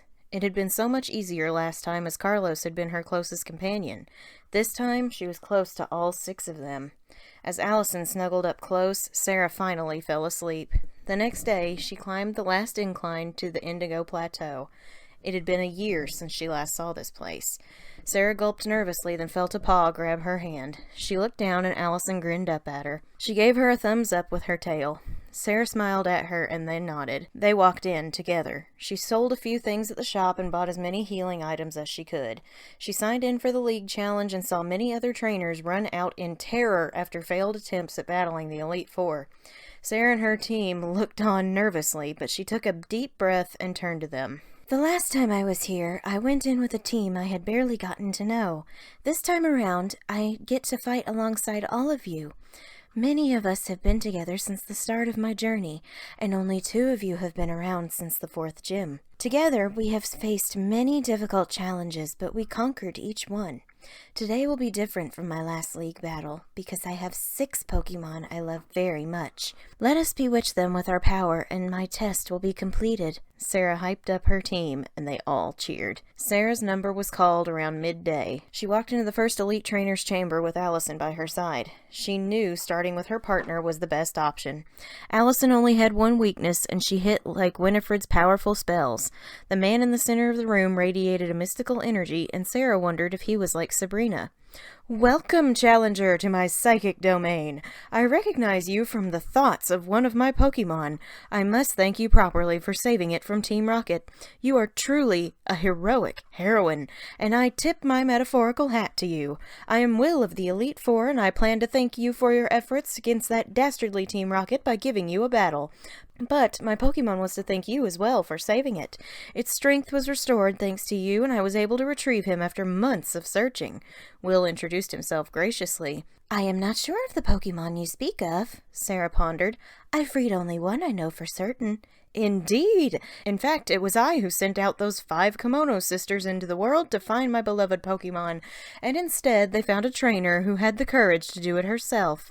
It hit Sarah like a ton of bricks. "As I plan to fight you with my closest ally, I will battle you with the Pokemon I trained since I was a boy, instead of my psychics, to honor my bond with you. Now let our glorious battle commence.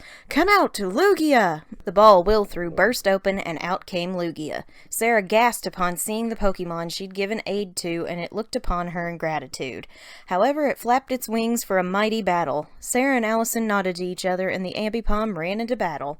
Sarah called for Allison to use Astonish, and she pulled off a critical hit with the Ghost-type move. Lugia bellowed from the impact, but it had a clear smile on its face as it retaliated with extra sensory. Allison felt the impact of the psychic attack, but she somersaulted using her tails to land safely. She struck with Astonish again, only leaving Lugia with 1 health point.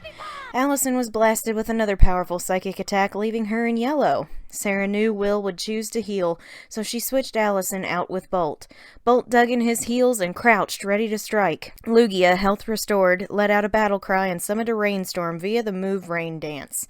Sarah had Bolt use Thunderfang, which connected and blasted Lugia's health back into yellow range.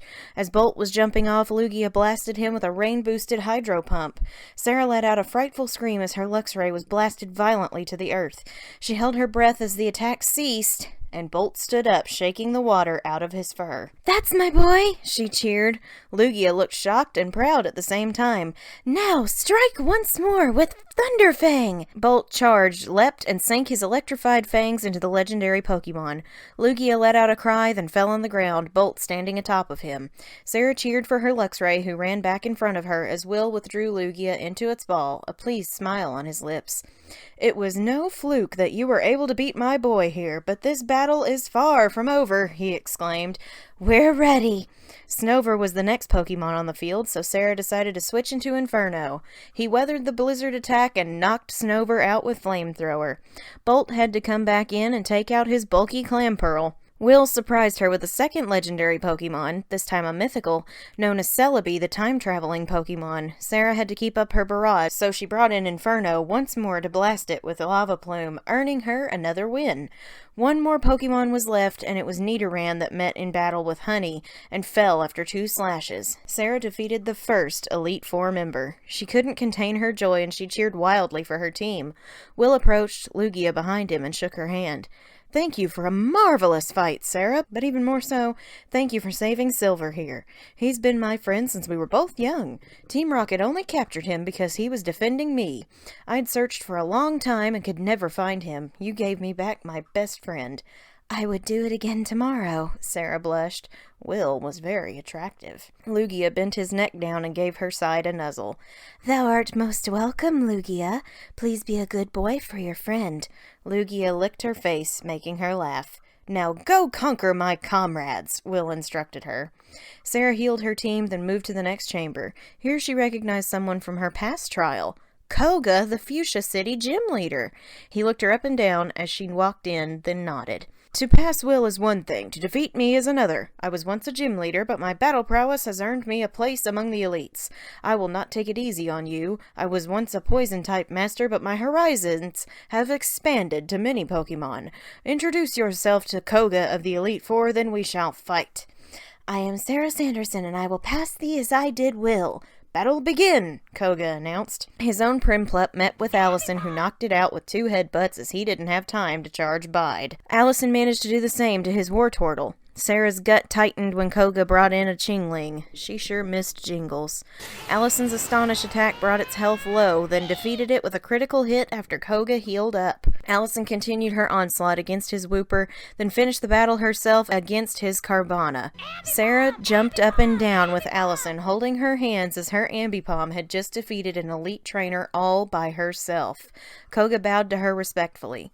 You have a remarkable Ambipom. It would make a fine ninja if you ever felt like parting with her. I'd be honored to train her. Sorry, she will never leave my side, Sarah refused kindly. Then go on your way, young trainer, and best the others. Sarah healed Allison, then gave her a break. She had Honey come out of her ball and be the next one to start the battles. Leading with her normal types was a solid strategy so far. The next chamber held another familiar face for Sarah. Bruno! She could never forget such a burly man. He looked at her in surprise. 2 down, 2 to go. Let's see if you can make it past me. I'm Bruno, and you are? Sarah, she smiled. Well, Sarah, your challenge ends here. We shall see. Bruno's Flygon met defeat by Honey's Slash attack. 2 was all it took. Honey did battle with Bruno's Pupitar, which came down to fisticuffs as both were able to take each other's attacks well. Eventually, Honey struck the final blow and it fainted.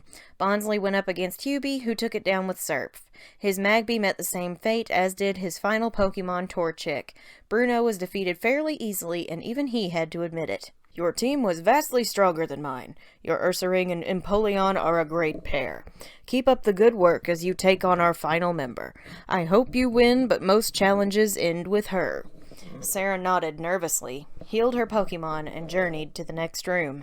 A tall woman with flowing hair stood waiting for her. Sarah could sense the immense power coming from her Pokeballs, but Honey steadied her trainer. They approached, and the woman sized them up.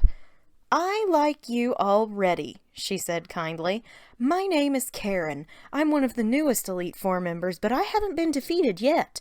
Those who have lost to me all had one thing in common. They relied solely on strong Pokemon, not strong bonds.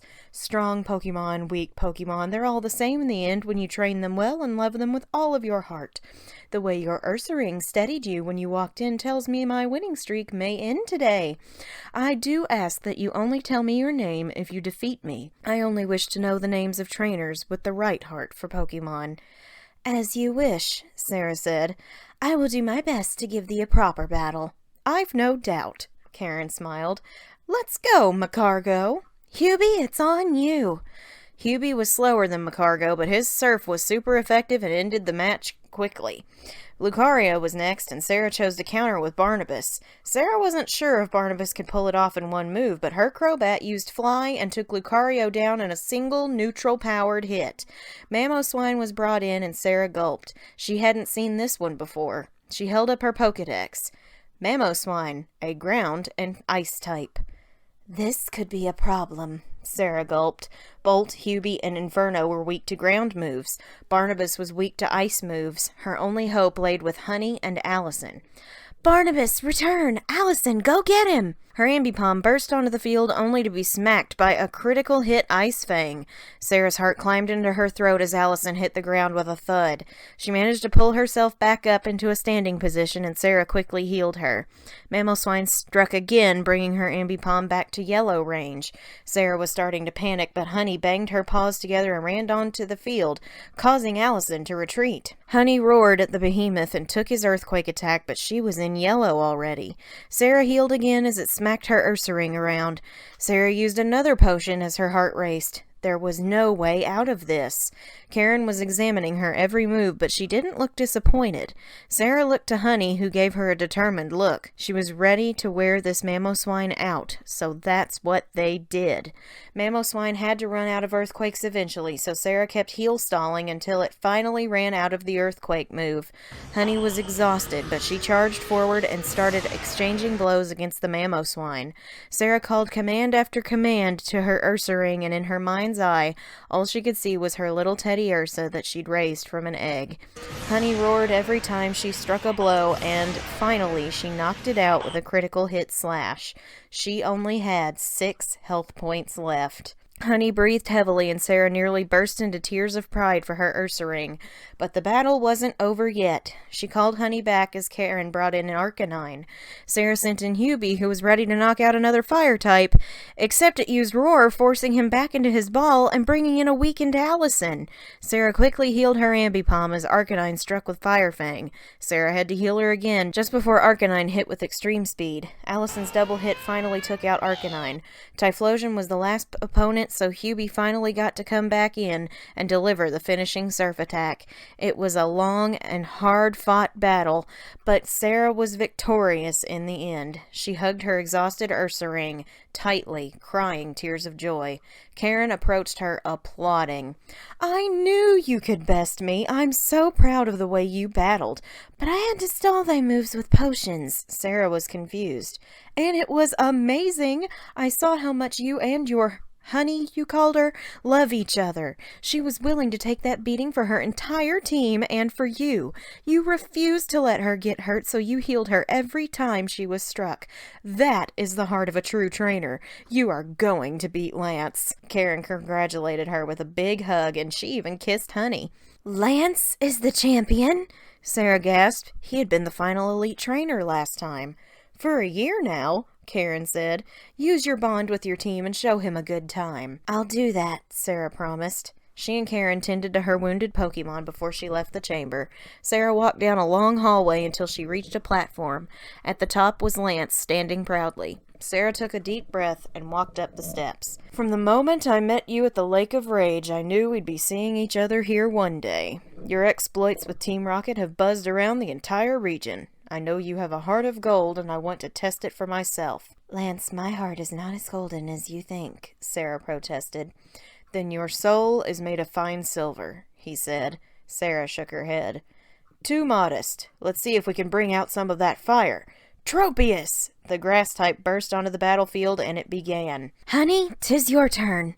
Honey and Tropius grappled. The grass type was able to self-heal. Sarah decided to swap for Inferno, who used Lava Plume and took it out. Firo went up against Bolt, losing to his Thunder Fang in the end after an exchange of blows. Hitmonchan tried to strike, but Barnabas was too fast, and his fly attack took it down. Sarah's heart was beating fast. She was halfway done with his team. Mary and Winifred weren't far now. Her confidence was building as she sent in Allison against Lance's Luxio. Allison's strength was unmatched as she knocked it out quickly after she needed a full restore. 2 more to go. Skuntank was a more formidable opponent that exchanged several blows with Allison, causing her to heal a couple of times. After one big headbutt, Allison finally took it out. The last Pokemon was a Torchic, and Sarah knew they had it in the bag. She sent in Hubie, whose Surf won Sarah the title of Johto League champion. Sarah dropped to her knees as Lance was defeated. She burst into tears of joy as her 6 Pokemon ran around her excitedly. Honey picked her up off the ground and squeezed her tightly in her arms. Inferno shot a fireball into the air, and Hubie made it burst with a water ball. Bolt stretched up and accepted a lot of stroking from Sarah. Barnabas landed on her head, and Sarah looked up and smiled at him. Allison climbed up Honey, and Sarah hugged her in her arms. It was over, and she waited for all of her Pokemon to join her in the room, but they didn't. Honey let Sarah down a minute later as Professor Oak came into the room with a reporter friend. Lance shook his head at their efforts. "Sarah, I'd like to do this in private," he said. She got excited. Lance led her to a room in the back. Let's get your Pokemon registered in the Hall of Fame. Go on, pose with them for the photo. Sarah, grinning, albeit a little disappointed in what the privacy meant, stood amongst her team. Everyone posed proudly, and Lance had the photo snapped. On the wall, Sarah looked and saw photos of her sisters and their teams. Mary's was impressive, to say the least, but she admired Winifred's too. It consisted of Meganium, Jinx, a shiny Whiscash, Ninetales, Pidgeot, and Jolteon. Congratulations, Sarah. You're the new champion, and I must say, a fine one. Thank thee, but why am I still here? She asked in confusion. Oh, how silly of me, of course. Lance shook his head at himself and pulled a ticket out of his cape. Now that you're the champion, you can visit the Kanto region and broaden your horizons. Sarah was stunned as she took the ticket for the boat that was departing from Olivine City. There's some powerful gym leaders over there, so give it your all and show them what a Johto champ can do. I will, Sarah said. She slept overnight at the Indigo League, then flew back to Olivine the next day to board a ship. While she sat in her stateroom, she pulled out her Pokedex. She turned it on forcefully. I thought when I became champion I got to go home, she said. Your tests are not yet finished. 8 more badges and 1 final battle will earn your passage back to Purgatory, it replied. Thou hast failed to mention that previously. It went silent. Fickle little cursed box. Sarah disembarked on the docks of Vermilion City. She couldn't believe she was back in the Kanto region. After all this time, she was back in the place that still ran through her nightmares. In the waters of Vermilion, she failed to catch a Staravia. However, on Route 6, she caught Pearl the horsey. Sarah decided to go ahead and take on her first Kanto gym. She walked through the doors, beat the trainer, solved the puzzle, and walked up to Lieutenant Surge. Sarah, Sanderson, it's been a long time, he smirked, arms crossed. Sarah gasped. He knew who she was. She looked in the metallic wall panels and saw her disguise was gone. Oh yeah, I remember you from a year ago. Still got that same team, or are we training some new Pokemon? How about you meet them? Sarah asked. Time for a rematch. Music to my ears, he said. I've been training some new ones too. The battle began with Honey taking out his Metapod. She then followed it by taking down his Grottle. Up next, his Squirtle fell, so he brought in his own Empoleon. Bolt found him easy prey. His last Pokemon was Stantler, and it fell to Allison's Fury. Surge grinned and shook her hand. New team, same Sarah. Thinks with her heart and not her head. As usual, it paid off. She took his badge and pinned it to her cloak. Show the others good battles, too. I will, Sarah smiled at him. She rested up at the Pokemon Center and decided to go visit Lavender Town the next day in order to recharge her magic. Along the way, she caught Sceptile that she named Geico. Down on Route 12, under the town, she caught a Monferno named Laika. Sarah decided to hang out in Lavender Town for a while for some rest. And now, previously on Episode 10, Tyrogue has been registered to your Pokedex, announced the encyclopedia. Welcome, Rocco. Sarah had been on the move since dawn. She was heading for Celadon City in her next badge. She had to admit it was nice being in familiar territory again. However, it did make her miss her old traveling companions. Yes, even Jeffrey. She wanted to know if he'd humbled for good after their battle for the championship, or if he'd become cocky again. Most of all, her heart yearned to see Red, with whom she'd developed a very close bond.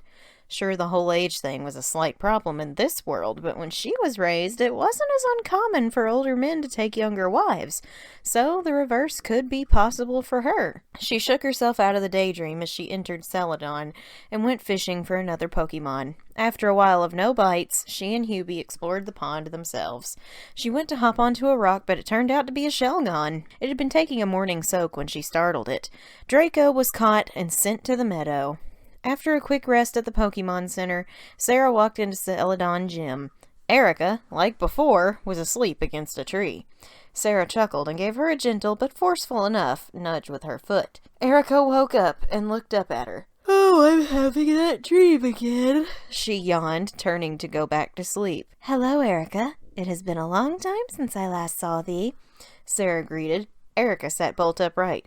Sarah, you're actually here? She got up and shook her hand excitedly. I have not stopped thinking about our battle since you left my gym a year ago. What are you doing back? I've come to see if I am worthy of another badge, Sarah explained. She showed off the 9 she had in her cloak. Don't tell me. You're Johto champion now? Erica guessed, and Sarah giggled with a nod. All right, then. I'll test your skills to see how you've improved. I'll use my new team. You inspired me to widen my range beyond grass types. Ready for a good match? Are you? Sarah winked. They took their positions, and Erica sent in Togepi. Honey made short work of it before coming up against Kangaskhan. The pair exchanged blows, with Sarah taking a couple of turns to heal, but eventually, the outrage attack caused Kangaskhan to knock itself out from confusion. Jumpluff felt the wrath of Honey's slash attack, but in the end used the move Memento to lower her attack and special attack before fainting. Wooper was the last opponent, and Sarah swapped into Allison, who made quick work of the opponent. Erica clapped for her victory, and Sarah hugged the 2 normal types. As always, your battle prowess never ceases to amaze me. Once more, the rainbow badge is yours. Sarah now possessed 10 badges. Keep it up, and you'll be the first trainer to earn 16 gym badges that I've ever met. 'Tis my plan, Sarah smiled. They shook hands again before she left. With her battle earnings, Sarah bought some more Pokeballs and potions. She went off to Route 16 and caught Baby Bop, the Slow King. She checked her map and decided on visiting Fuchsia City next. On the long journey down Route 12, she was gifted a Super Rod. Then over on Route 13, she caught 2 Pokemon, as her Pokedex declared Bubblegum the Jigglypuff was specially selected for her. She then caught Jasper the Numel and continued forward. Route 14 proved to be a deadly trap. Sarah found herself in a double battle with 2 trainers, and she was not as well versed at these. Inferno and Hubie were doing well, even with Sarah having trouble calling attacks to them both. She was afraid of the Infernape using a fighting move on Hubie, but Inferno was protecting him well. Unfortunately, the Infernape used close combat on Inferno, and he fell at Sarah's feet. Her heart broke as her Magmar's flame went out. Barnabas burst into battle and finished off one opponent, while Hubie got revenge for his fallen comrade. When the battle was over, Sarah cradled Inferno in her arms as Honey came out of her ball. She burst into tears immediately. Inferno had helped her hatch when she was just an egg. Sarah saw her Ursaring's reaction, and it broke her even more. She knew she only had 2 other fire types in the meadow, but neither was ready to take his place. Sarah knew what had to be done as she reached into her pouch to make sure the 2 items were still there. Sarah handed Inferno to Honey and gave her a reassuring look. Honey carried him all the way to Fuchsia City, and Sarah pulled Leon out of the PC.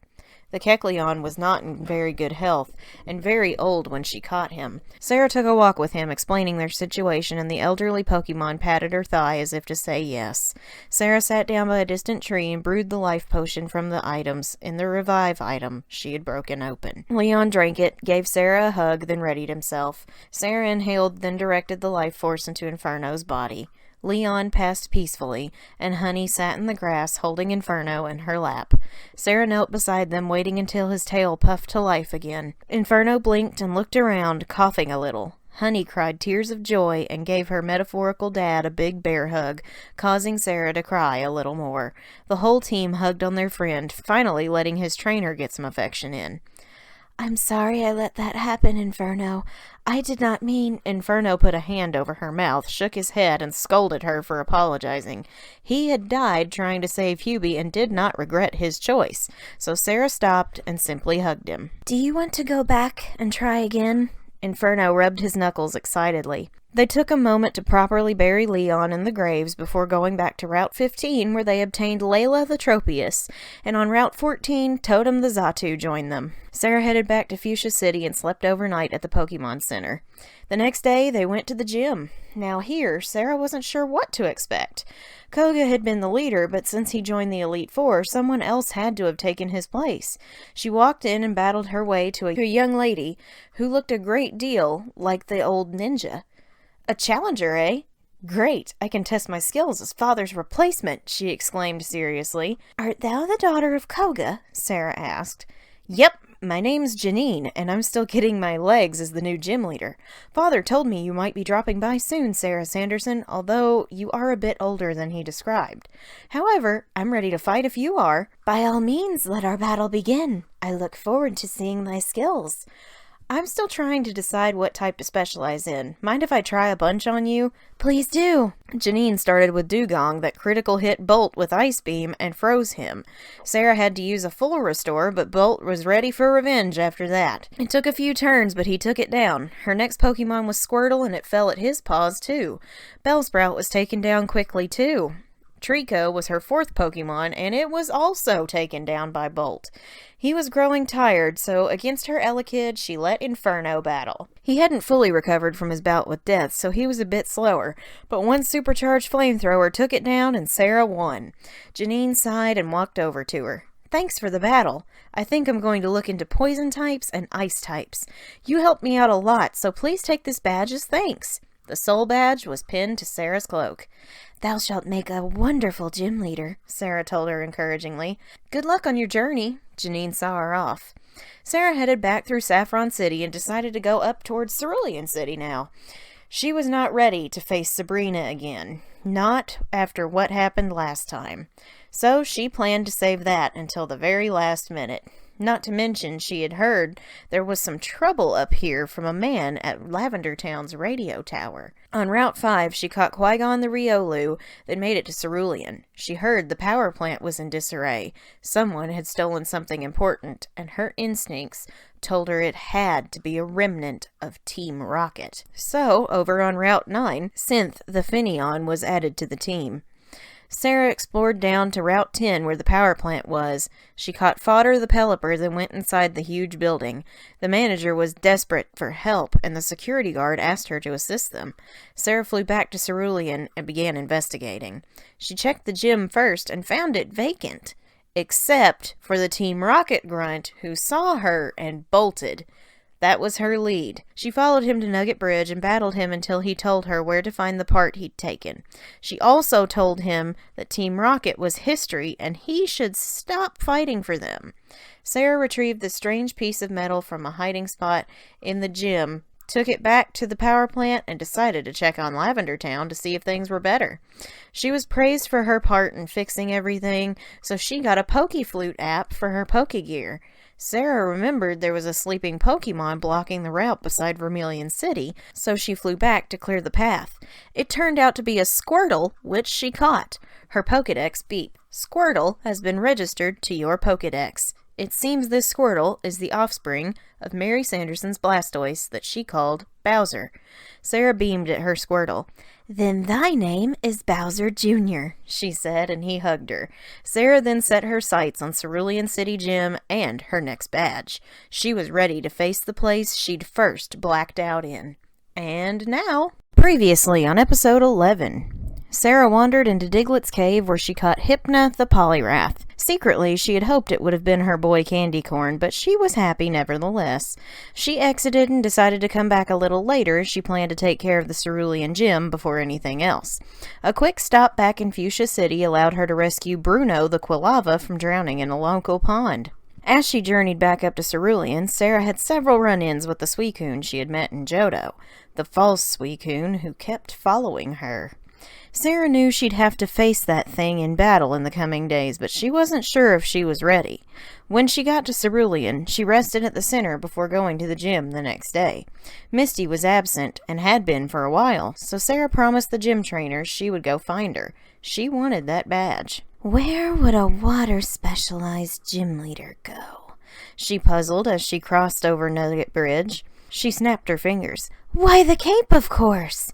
Sarah hurried to Route 24, where she caught Hubba Bubba the Licky Tongue, and over on Route 25, she immediately snagged a Gloom that she named Lily. Now, Cerulean Cape had become home to many trainers looking to battle, and Sarah's team took on every single one of them. They trounced their competition and proved what a champion team was all about. Sarah had to admit she was really happy to spend some time in this world as the reigning champion. Last time, she was swept back to Purgatory before getting to show off her skills. The part she loved most was getting to spend even more time with her Pokemon. Once again, she started wondering if going back to Mary and Winifred was the right choice for her. Her Pokedex said Carlos was somewhere around here in his own little stasis, so she could have him back. But then the thoughts of loss crept inside her. If she lost any of these precious 6 friends, it would break her. She only had the supplies for 1 potion left at her disposal, and when her heart broke, she always wanted her sisters. Perhaps these thoughts were why Sarah was here for an extended time. She thought about all of this as she made it to the Cape and found Misty locked in the arms of a young man.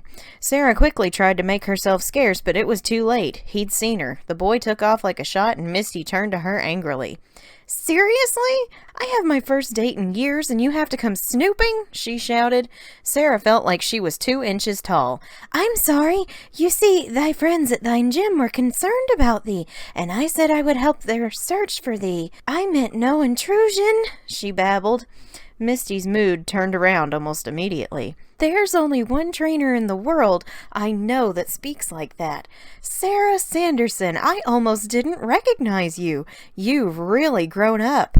The fact that Sarah had looked like a kid a year earlier and then later looked like an adult apparently didn't bother Misty that much. "What are you doing back in Kanto?" "I am having battles with the gym leaders here once again," she replied and opened her cloak. 12 badges adorned it. "You've been to Johto!" Misty exclaimed. "I am their champion," Sarah replied sheepishly. Misty cracked her knuckles and grinned. "Then I want to see if Johto's champion is still worthy of my badge. Let's go!" She grabbed Sarah by the wrist and they ran back to the gym together. Now Sarah still had to fight the gym trainers, which wasn't too hard, and she approached Misty. "All right, Sarah, I've been using water types for a long time, but those aren't the only Pokemon I own. I'm gonna give you a real challenge." "I am looking forward to it," Sarah replied. Misty's first Pokemon was Trico. Inferno came into battle and roasted it with Flamethrower, knocking it out in 1 shot. Wailord was her next Pokemon, and in order to keep her Magmar safe, Sarah switched into Bolt. Wailord used a couple of moves to increase its stats, so Bolt got a free shot with Thunderfang. Misty healed, but Bolt struck twice at lightning speed and took it out. Ledian was up next, so Inferno tagged back in, taking a small hit from Bug Buzz. He used Lava Plume, but Ledian ate a citrus berry and restored its health above red. Double Edge hit Inferno, but he was stronger and faster. His next Lava Plume took down the bug type. The final Pokemon was a Meganium that fell to Lava Plume, and the residual burn damage. Misty was defeated and Sarah cheered. Inferno got a big hug and Bolt got tummy rubs. Misty clapped and awarded Sarah with the Cascade badge. 4 more to go. "Even with my specially trained auxiliary team, you still beat me. You're the champ for a reason, Sarah, and your new Pokemon are amazing. Keep up the good work and go give Brock a good butt-kicking for me," Misty told her. "I promise," Sarah said, then left the gym. She hopped over to Route 4 and grabbed Voidbot the Porygon 2. She flew to Vermilion and traversed Diglett's cave, the path reviving in her memory. When she hit Route 2, she caught a Chinchou named Angel. Pewter City was just ahead, and Sarah knew where to go first. She had collected a number of fossils on her journey, and it was finally time to revive them. At the museum, she was gifted 3 Pokemon revived from the fossils: Bonnie the Sentret, Prince the Nidoking, and a Ninetales. Ninetales has been registered to your Pokedex. This Ninetales once belonged to Winifred Sanderson. An accident in which the mystical energy in this Pokemon's tails was released plunged her into this dormant state. Her name is Pixie. It showed Sarah a photo of Winifred and Pixie, to which the Ninetales reacted excitedly. "I am glad I was able to rescue thee, Pixie." Sarah loved on her for a bit. "I shall take good care of thee." Sarah explored Pewter City a bit longer, taking in the changes since she was last here. She stumbled across a man from Johto who told her of a legendary Pokemon that lived in Ecruteak City. It had wings of rainbow hue, and he gifted her the one he'd kept for years when he realized she was the champion. Sarah decided to pay this Pokemon a visit. She flew on her broom all the way back to Ecruteak, slept overnight in the Pokemon Center, and journeyed to Bell Tower the next morning. After presenting the rainbow wing to the guards, she was admitted, and inside she caught a cast form called Stormy. The journey up the tower was grueling, and when she reached the top, the Ho-Oh that was there changed into its true form. It had been an illusion, and underneath was a Rotom. Well, Sarah already owned one, so she laughed at herself for going through such a task. She held out her hand to the little guy, who came over for some strokes. Since I already have one of thee, I shall spend a bit of time here, then depart. Enjoy thy life, little one. She stayed for about an hour before bidding farewell to Rotom and flying off for Pewter City once more. She checked out Viridian Forest and caught a Gligar named Pie, as she recalled Mother's Scorpion Pie from her childhood. She went back to the Pokemon Center and slept soundly with her team nearby, dreaming of her battle with Brock the next day. And now, previously on episode 12. First thing that morning, Sarah and her team hurried to Pewter City Gym. She quickly wasted the 2 gym trainers, then approached Brock. He grinned when he saw her. "Sarah Sanderson, Misty told me you were heading my way. It's been a long time. You sure have grown up," he greeted her. "But have your skills in battle matured as much as you?" "I suppose thou wilt have to find out for thyself," Sarah said. "Oh, I intend to test you with a new team to keep you on your toes," Brock promised. "Let's see if you can still earn that boulder badge." Brock sent out an Infernape, and Sarah was prepared for the beast this time. She countered with Barnabas, who took very little damage from close combat. Since the move lowered Infernape's defensive stats, Sarah took advantage of this and had Barnabas use Fly. Infernape's feint attack missed, and Barnabas struck with the move, knocking out the fiery monkey in one hit. Teddy Ursa was next, and Barnabas knocked her out with 2 air slashes. Brock's Fortress met in battle against Inferno, but no amount of iron defense could save it from Fire Blast. His bulky Togekiss flew into the fight against Bolt, who struck with Thunderfang. It didn't take it out, and Sky Attack slammed into Bolt. His next attack missed, and he took damage from Aura Sphere. Sarah called for him to remain strong, and his last Thunderfang took it out. Murkrow was the last Pokemon, and Bolt knocked it out quickly. Sarah cheered for her trio of battlers and hugged each one, kissing their cheeks as well. Brock clapped for her as he approached. She had to admit, she was a little disappointed he'd kept his shirt on this time. "As an up-and-coming Pokemon breeder, as well as a gym leader, I can tell you I've never seen a more well-trained team of Pokemon as these. Sarah, you're a great trainer. You definitely earned my badge for a second time." She took the boulder badge and pinned it to her cloak. 3 more to go. "You know, if you can earn 16 badges, you'll get access to Mount Silver."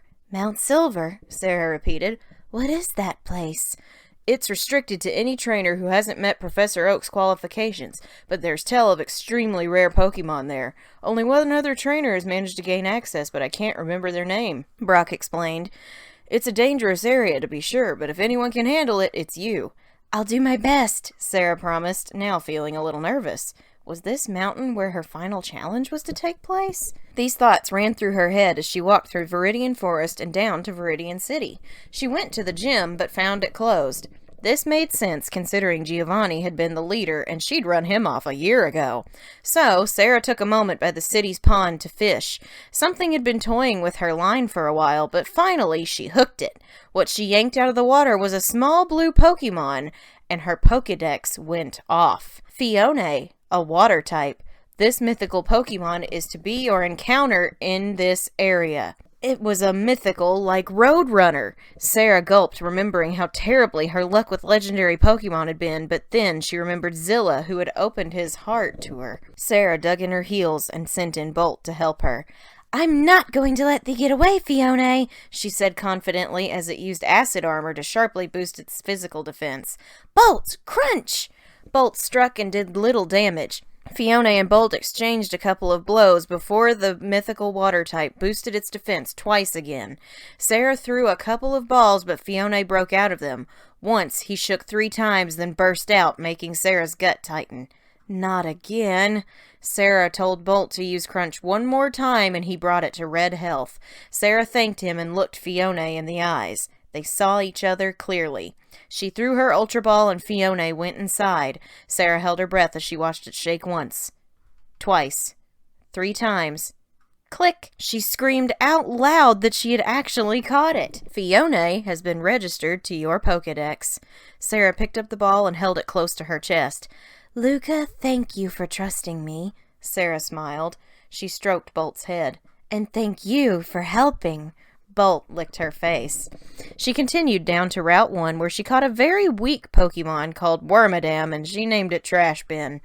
Sarah stepped into Pallet Town and inhaled deeply.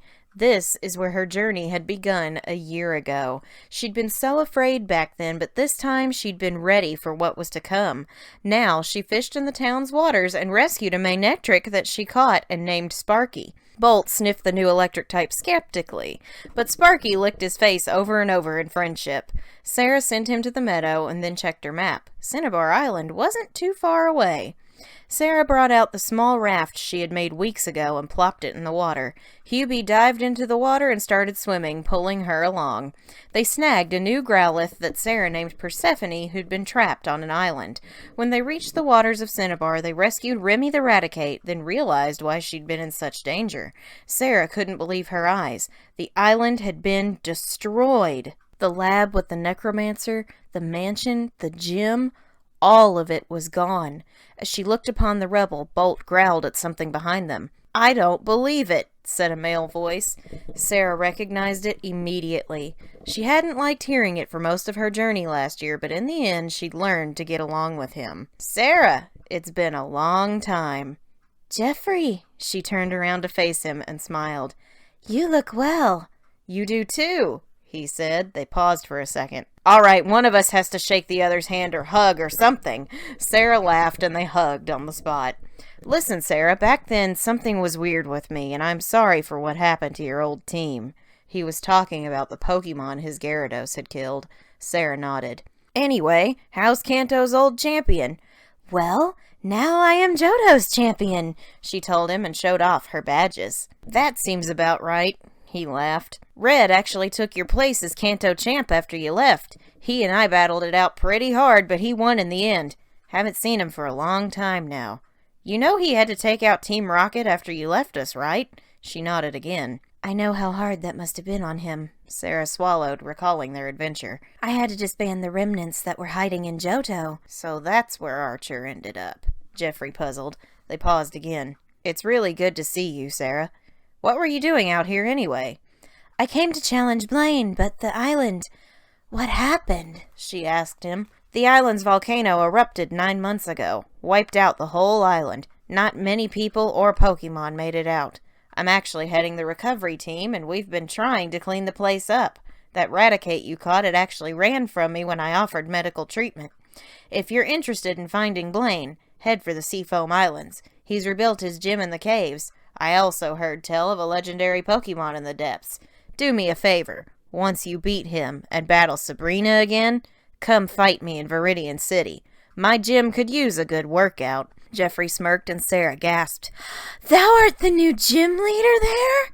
"Yep, been at it for about a year now. Not many people have defeated me, so you better prove your power with your new Pokemon. I want a proper rematch." They shook on it. "I'll see thee soon," she promised. Sarah set off for the Seafoam Islands and eventually reached it, catching Milkshake the Miltank along the way. She grabbed a Staravia in the cave, and she named it Scarlet.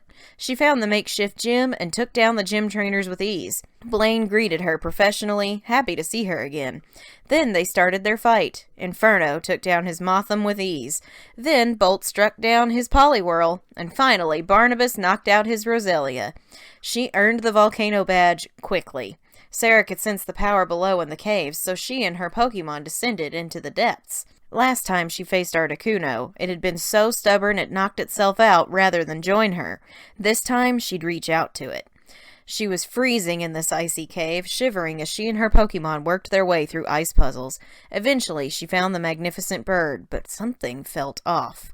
Once again, it had been an illusion, and the great ice bird turned into a tiny grassy hedgehog. Shaman, a mythical grass type. It is said to be the friendliest of all mythicals and change form with the sniff of a Gracidea flower, announced her guide. "Hello, Shaman. Thou art adorable." Sarah was already in love with her. "Might I trouble thee for a battle?" Shaman looked up at her and nodded. "Thank thee. Bolt, face this mythical creature." Bolt used Discharge to slowly whittle Shaman's health down, but he also had to fight the effects of Leech Seed, which drained his health. Sarah could tell Shaman was having a lot of fun with battling Bolt. She was actually having fun too, and so was Bolt. It only took the toss of one Dusk Ball and click! Shaman has been registered to your Pokedex. Brittany, come out. Sarah sent out her new friend, and Brittany crawled up on Bolt's back, dug in his fur a bit, and curled up. Bolt, the stoic Luxray, practically melted when she did that, and he nuzzled her.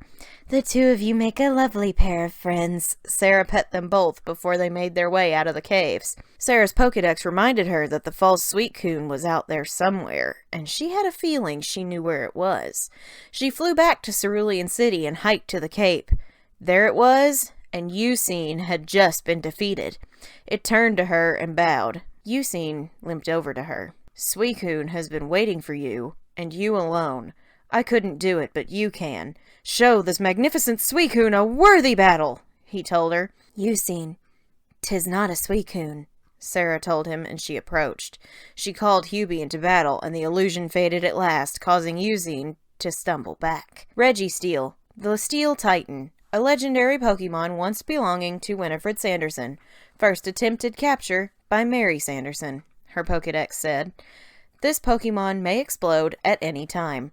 So thou wert once the Titan of a sister of mine, Sarah said. Registeel's expressionless face already looked disappointed in seeing her and not Winifred. I will not take thee from her, but I will battle thee. Hubie, surf! Surf practically knocked the Titan out in one hit. Hubie barely felt the Metal Claw, and he returned fire with one more surf that defeated the Registeel. Sarah bowed, as did Registeel, and he sauntered off, still seeking Winifred. Eusine was stunned. Sarah patted his shoulder, then they bid farewell to each other. He still had hope of finding Suicune. Sarah had taken on every gym, found every legendary she could so far, and she trained her team well. It was time. Sarah flew to Saffron City and spent the night in the Pokemon Center. The next day, she'd battle Sabrina, the witch who had killed her entire team a year ago. And now, previously on episode 13. Sarah's legs quaked as she stood in front of Saffron City Gym. Her mind flooded with the dying screams of her Pokemon from the last time she battled here. Even Carlos's cries. This witch had ended all 6 of their lives, and she had to start from scratch. Sarah couldn't make herself go inside. She was too afraid. Then she felt a hand on her shoulder. She looked down and saw Allison, tail reached up to her trainer, giving her a determined and reassuring look. She put her paw on Sarah's hand and nodded. Sarah nodded back, still shaking, but comforted, and walked inside. The horrible pads that zapped one hither and thither were just as bad as last time, but after battling several trainers and navigating her way through the maze, Sarah arrived in Sabrina's chamber. She approached, and Sabrina's cold eyes looked down on her once more. Her lips parted in a smile. Well, well, well, so you return. 14 badges adorn your cloak, the title of Johto champion under your belt, a brand new team of Pokemon that has carried you far, and the seed of anger towards your sisters in your soul. Sarah Sanderson, it's been a long time. Sabrina knew everything about her in an instant once again. Your heart is conflicted this time.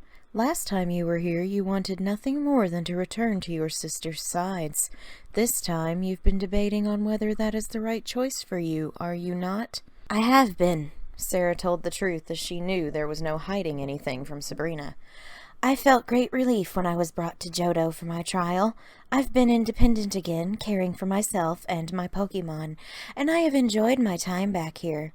But she exhaled as the championship match had stung. When I was not taken back to my sisters when I won the champion title, I was sad. I wanted to go back and tell them what I have accomplished on my journey. I wanted to see my Glaceon and the Charizard that I share with Mary. I wanted to apologize to Winnie for screaming at her. Even though I was in the right, I could have handled the confrontation differently. So while I was angry, I love her more. She sacrificed much for Mary and I, and while we did pay the ultimate price, her regrets earned us these trials. So, while I do love my freedom here for a time, I do not want to stay forever. Allison patted her back proudly. So, if defeating thee in battle will get me closer to them, I will not lose this time. And with that, let us begin this fight, Sabrina said. Go, Cleffa. Honey, slash attack! Honey's claws ripped through the tiny pink Pokemon and knocked it out quickly. Atta girl! Go, Ambipom. Sabrina's eyes danced wickedly as she sent out what could have been the perfect clone of Sarah's own ambipom. Honey, return! Sarah withdrew her Ursaring and looked at Allison. Her ambipom flexed her tails and nodded. Allison, show them your power! Allison ran onto the battlefield. Sabrina's ambipom used Nasty Plot to boost its special attack. Allison, rock smash right to its gut, Sarah ordered. Allison ran at top speed, charged her tails with power, then slammed the first balled-up fist into her foe's stomach, dealing massive damage. Nasty Plot was used again, and Sarah smirked. Thou art losing thy touch, Sabrina. Allison, rock smash once more! Allison used her first tail to pick up the ambipom, charged her second with power, and uppercut it. The foe went flying and landed on its back, knocked out. That's my girl! Sabrina was down to one Pokemon left. Go, Shaman. She sent in another double of Sarah's own Pokemon. This time it was her mythical. This will not stop me. Thou may bring in as many mythicals as thou wishes, but the heart of my team is stronger than yours. Allison, come back! She kissed the Pokeball she pulled from her bag. Inferno, end this battle! Sabrina's shaman used Worry Seed to mute Inferno's flame body ability, but it was to no avail. Fire blast with everything you've got, Sarah commanded. Her confidence burned as bright as the burst of fire Inferno shot from his mouth. The attack slammed into the mythical Pokemon, and it was knocked out immediately. Sarah dropped to her knees, mouth agape and her body shaking. She'd done it. She fought Sabrina, never took a speck of damage, and won. I did it, she breathed. We did it. She looked at her 3 Pokemon. We did it! Allison jumped into her arms, wrapping her tails all the way around Sarah, snuggling her tightly. Inferno wrapped his arms around her shoulders, his chest gently warming her from behind. Honey wrapped her arms around all 3 of them and picked them up off the ground in a huge bear hug. Sarah started crying then and there from how happy she was that she'd faced such a demon from her past and won. When her Ursaring finally put them down, Sarah turned and faced Sabrina. She levitated the marsh badge into her hand and nodded. Sarah had 1 more to go. Return to your sisters as an improved witch, she told her. Then Sarah and her team were zapped back to the entrance. Sarah, her heart still pounding, returned to the Pokemon Center where she spent the rest of the day playing in the garden with her Pokemon. They deserved a break after that battle, and so did she. They played tag, played with a ball, had a picnic, and just plain had fun for the first time in a while. Sarah would occasionally stand to the side watching her friends playing under the sun. Inferno was giving Honey some advice on improving her battle stance, and she listened intently to her metaphorical father. Barnabas helped Allison pick some berries for Pokemon snacks. Bolt, with Brittany still hanging out in his fur, helped Hubie work on his speed. She smiled at the lot of them, then a deep sadness filled her heart. When her journey was over, she'd have to say goodbye to them, and it was killing her. These 6 Pokemon were the most precious ones she'd ever trained apart from Carlos. Barnabas and Hubie had been with her since the 4th gym. Everyone else had been with her since the start of her Johto journey. She hoped that whoever her proctor was for this trial would allow her to at least take 1 back with her to Purgatory. But, as sad as it made her to think about separating herself from them, it hurt more to think about separating them from each other. So, instead of dwelling on these things, she opted to continue playing with them, knowing her final days were on the horizon. Later that night, her Pokegear rang, scaring her as usual, and she answered it. "Hey, Sarah. Sabrina told me you defeated her with ease today," Jeffrey's voice said over the device. He had put his number in her Pokegear before she had departed. "Congratulations." "Thank thee, Jeffrey," she replied. "My Pokemon were quite brilliant." "That's good. I can't wait to see them for myself." "When can you be in Viridian City?" he asked her. "I can be there on the morrow," Sarah told him eagerly. "Good, because I'm itching for that rematch. You better be ready for me," he told her. "Always," she replied, smiling at the device. "I will see thee soon." "Good night, Sarah." The next morning, at dawn, Sarah lifted off from the ground and flew to Viridian City upon her broom. It had been a year since she and Jeffrey battled it out for the title of Kanto champion, and now she was about to take him on in a rematch. She had to admit that she was bursting with excitement to battle her old friend. After the stench of Trask had been washed away from him, he was a good guy. She touched down in front of the gym and inhaled deeply. This was it. The last gym badge was at hand, and all she had to do was defeat her old rival.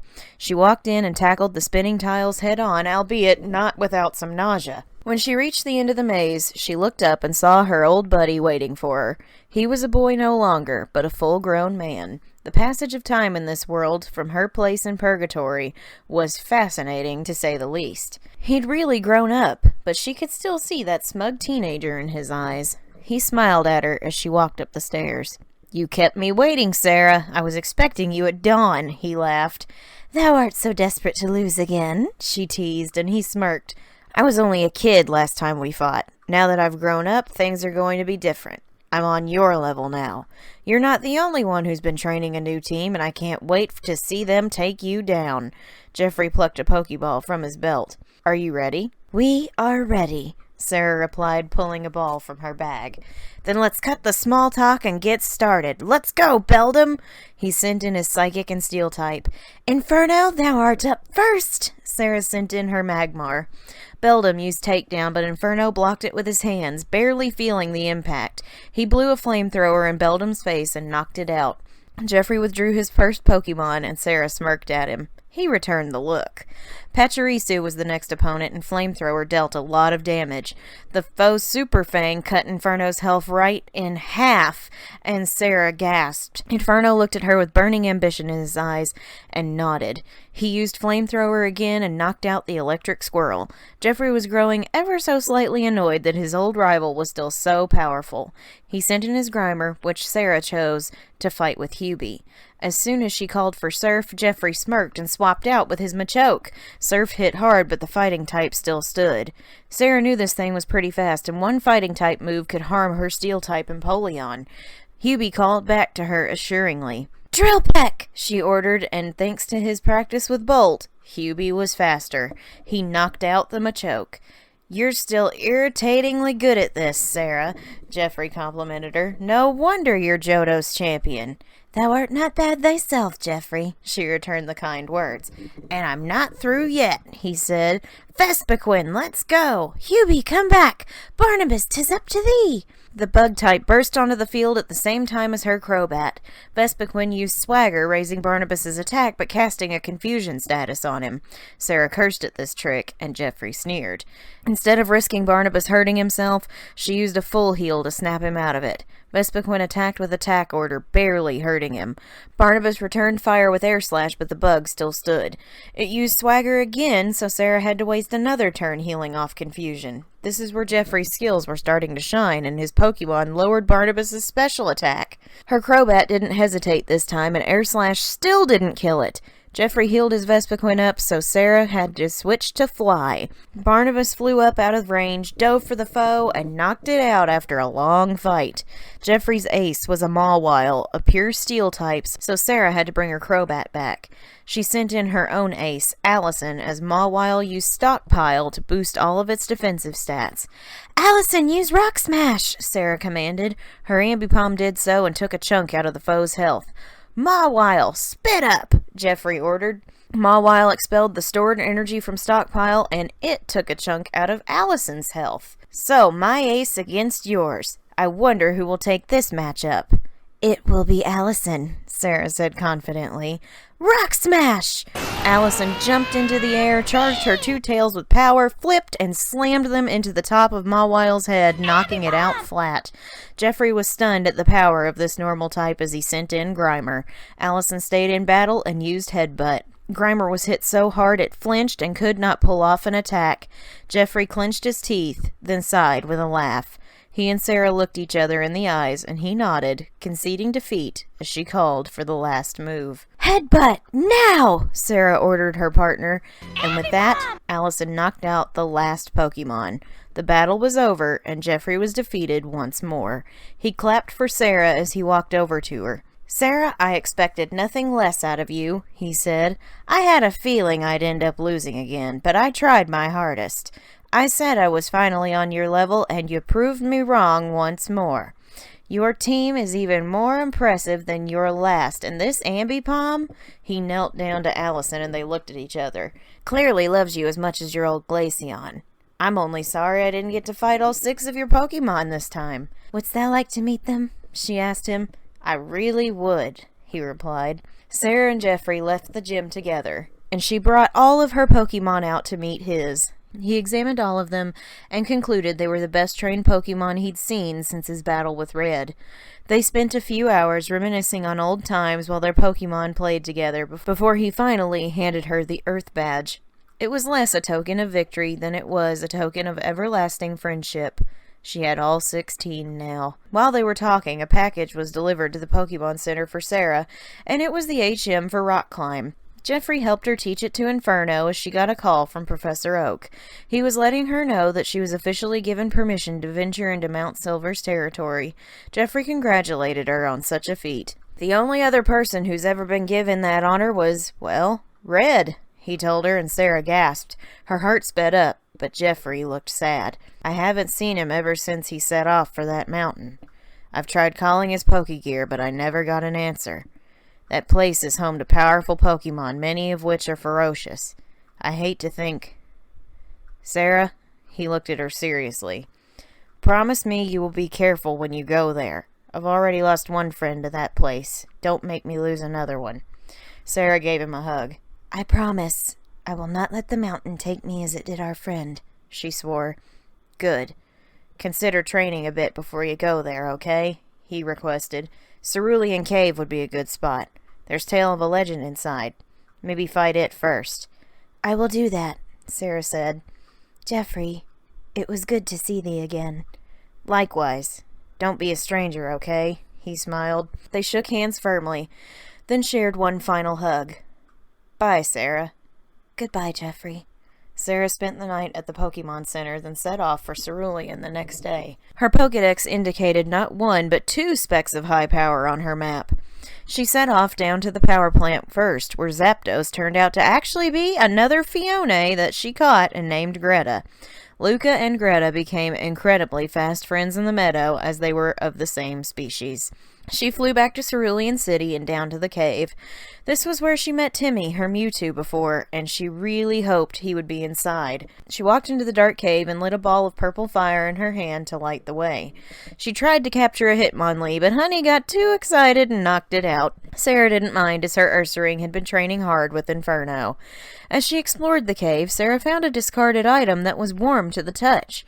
On the side, it read Magmarizer. Inferno popped out of his ball and reached for the item. Dost thou like this item? Sarah asked, and Inferno nodded excitedly. Okay, sure. She handed it over to her Magmar, and he beamed excitedly. That is certainly making thee happy.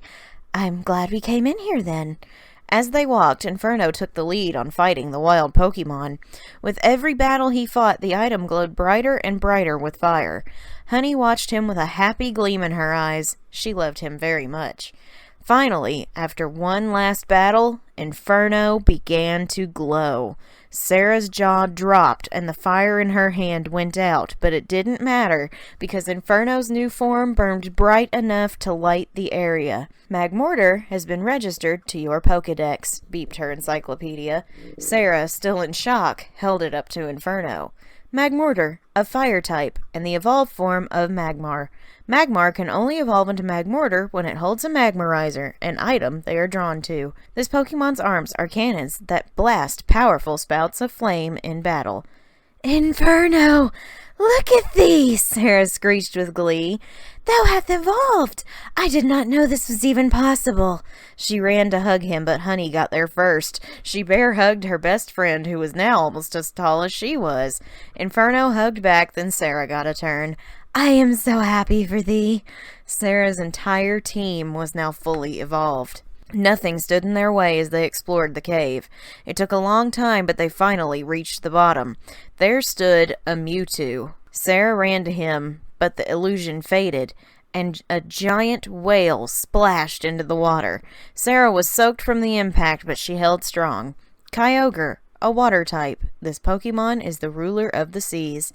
Kyogre, I seek a battle, Sarah declared. It nodded. Hubie, go forth! Hubie squared off with Kyogre, and this was the most terrifying battle Sarah had been through since her encounter with Arceus. Kyogre was far more powerful than her entire team, and Hubie was the only one who could fight it. Kyogre and Hubie exchanged many blows. Sarah had to heal many times, and every Pokeball she threw broke. Eventually, both battlers were exhausted after an hours-long fight. Kyogre ran out of attacking moves, used Struggle, and ended up knocking itself out of battle and fleeing. Sarah was just happy to have her entire team intact after such a fight. She was definitely ready to take on Mount Silver. She journeyed there the very next morning. She had to return to Johto to do so, bidding farewell to Kanto once more.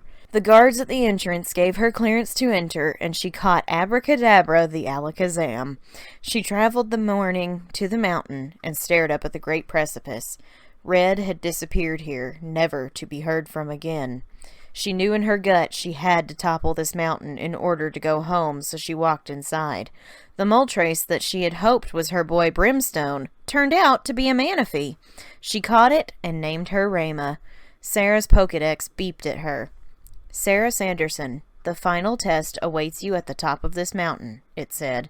"Your power level is too low. Train before you ascend." "As you wish," Sarah agreed. Sarah brought out her team for training, and they worked hard. She spent an entire week at the foot of Mount Silver training her team, and as she was doing so, a Cherim of unusual color showed up. Sarah was allowed to catch this shiny Pokemon, and she named him Cordial. As she trained her Pokemon, she couldn't stop herself from feeling sad that her time with her friends was coming to an end. But Mary and Winifred were close at hand, and she wanted to see them badly. And now, the finale. Previously, on the finale of Sarah Sanderson Plays Pokemon Soul Silver. Sarah and her team of 6 trained for that entire week at the foot of Mount Silver. Hubie tore through wild Pokemon on his day of training, using Surf and Waterfall like a pro. Inferno knocked out anyone in his path with fiery blasts that nearly burned down some trees. Barnabas's speed was out of this world as he zipped through the air and defeated flying foes. Bolt's thundery attacks only charged more during the thunderstorm on his training day, struck down foes in the blink of an eye. Honey had gained enormous strength and had learned Hammer Arm to aid in her fights. Sarah couldn't believe the tiny bear she held when that egg hatched was this giant grizzly now. And Allison, she led the pack with her charisma and sheer power. On her training day, she hit like a force of nature. Her mighty tail swung with the power of 2 buses. Sarah didn't know what waited for them at the top of the mountain, but she did know that her team had it all handled. On their final night of training, Sarah camped with her Pokemon one last time. She knew at the end of this journey, she would have to leave them behind, and it was killing her. She loved all 6 of them so much, and she only hoped her proctor would at least let her take one back to Purgatory like before. As she settled in for the night, cloak draped over herself like a blanket, Sarah laid against her Ursaring. Bolt slept at her feet, Barnabas hung from a tree branch above them, Hubie floated on the water, Inferno slept by Honey's head, and Allison slept right next to her trainer. Sarah hugged her tightly as she slept under the stars of the Johto region for one final night. The hike up the mountain was grueling, and it took from dawn till late afternoon to reach halfway. Every time she felt like giving up, Sarah remembered she was fighting to get back to her sisters, to tell Winnie she was sorry. Her legs ached, her back was soaked with sweat, but she kept pushing forward, her Pokemon cheering her on. This mountain was full of dangerous Pokemon that they had to fight off as they climbed. No wonder Red had never been heard from again after coming here. Sarah swallowed her fear as she thought of him struggling against these beasts. She didn't know what she would do if she found any of his remains. It would break her heart. When they emerged from yet another cavern in the mountain, the sun was setting fast. They had reached a peak, and there was snow everywhere. Sarah shivered in the cold, but she kept hiking. She had to reach the very top of the mountain. She kept her hood up and her cloak wrapped around her as much as she could until those moments she had to climb. As the sun sank lower, a full moon began to rise and light Sarah's path to the top. By the time she hit the highest peak, the moonbeams rained down on her radiantly. What she saw waiting for her at the top made her go weak in the knees. That what was no what, after all. It was a who. Sarah felt her legs shake, her heart race, and her eyes well up with tears. The young boy she once knew had grown into a man, just like Jeffrey. He turned to her, tilting his red cap in her direction, and he smiled. "Sarah Sanderson, it's been a really long time." "Red," she breathed. Is it really thee?" "More grown since the last time we met, but yeah, it's me," Red replied. "I can't believe it!" Sarah ran to him and they embraced in a long hug. She fought back the tears for a moment, but in the end she let a few fall. "Jeffrey said he hadn't heard from you since you came here. He thought you were dead." "Doesn't surprise me," Red chuckled. "Jeffrey freaks out when I don't answer my Pokegear right away. One time I was busy with some league business and missed his call. He flew to my location to make sure I was alive." He shared a laugh with Sarah. "It's really good to see you again, Sarah. Never thought the day would come." "I didn't either. But when Jeffrey told me you took my place here, I had hope," she admitted, which was something she never had much of. "I didn't know what or who I was expecting to be up here, but I am glad it was thee." "Me too," he said, then sat down under an overhang of rock. "Tell me about your journey through Johto." Sarah sat down next to him and relayed her story. She told Red all about the gyms, her Pokemon, Lyle and Jingles, her encounters with Arceus and Giratina, Team Rocket, and the League. He hung on her every word and took in her enthusiasm. He was really proud of how far she'd come, from the inexperienced trainer losing more than 12 Pokemon on her journey to not even using all of her life potions. He wasn't the only one who had grown up. She had too. Though in her time it had only been a year, time passed differently here, and he'd gone from the age of 16 to 26. He had seen and done a lot, just like she had, and when she finished her story, he exhaled. "You've been through a lot, Sarah, but your Pokemon have really helped you through it. So you came up here looking for your final test, right?" he asked. "Yes, I was told I would face one final battle here," she replied. "Then how about we get on with it?" "You mean you? I have to battle you?" she stammered. "Well, I am your proctor, after all," Red laughed, and Sarah gasped. "I knew you could handle getting up here to me, but let's see what that team of yours can really do against my team." They got to their feet and stood on opposite sides of the peak. Red sized her up and Sarah did the same. They hadn't battled since Victory Road a year ago, and now it was time for a rematch. Her battle with Red would decide whether she got to go home or start over. "I've changed things up, too, since we last met, and as the strongest trainer in Kanto, I'm challenging the strongest trainer in Johto. Sarah Sanderson, Johto champion. Do you accept my challenge?" "Red, Kanto champion, I accept thy challenge." Sarah nodded. "Then let's get right down to it!" Red threw his first Pokeball. "Fortress, let's go!" His bug and steel type burst into the battlefield. "Inferno, I'm counting on thee!" Sarah brought out her Magmortar, who pumped his cannon arms. "Magnet Rise, get off the ground!" he commanded. "That will not save thee," Sarah smirked. "My Inferno is too fast for your bug." "We'll see about that," he replied. "Fortress, Flash Cannon!" "Inferno, use Fire Blast!" Sarah's statement proved truthful, as Inferno moved swiftly, unleashing a star-shaped blast of fire from his cannon. The attack seared into the bug, and Fortress cried out from surprise. It fell to the ground, knocked out, and Red withdrew him. Sarah hugged her Magmortar, savoring the heat for just a moment as the wind kicked up. Inferno grinned at her, and he hugged her back, and Red took out his next Pokeball. "Your Magmortar is something if he's faster than Fortress. I'm impressed. But let's see how you like this. Kingler, on deck!" His water type clicked its pincers. "Inferno, back into your ball. Let's do this together, Bolty." Sarah sent in her Luxray. "You have a counter for everything, don't you?" he smirked. "I try to." She winked at him. "Use Crab Hammer! Dodge it! Quickly!" Bolt dashed out of the way as Kingler's claw came crashing down on the earth with a watery splash. Sarah called for Thunderfang, and Bolt bit down on Kingler's legs, zapping its health down to yellow. Kingler shoved Bolt off with Crab Hammer that brought him down to yellow too. Sarah and Bolt locked eyes. They both knew he was faster.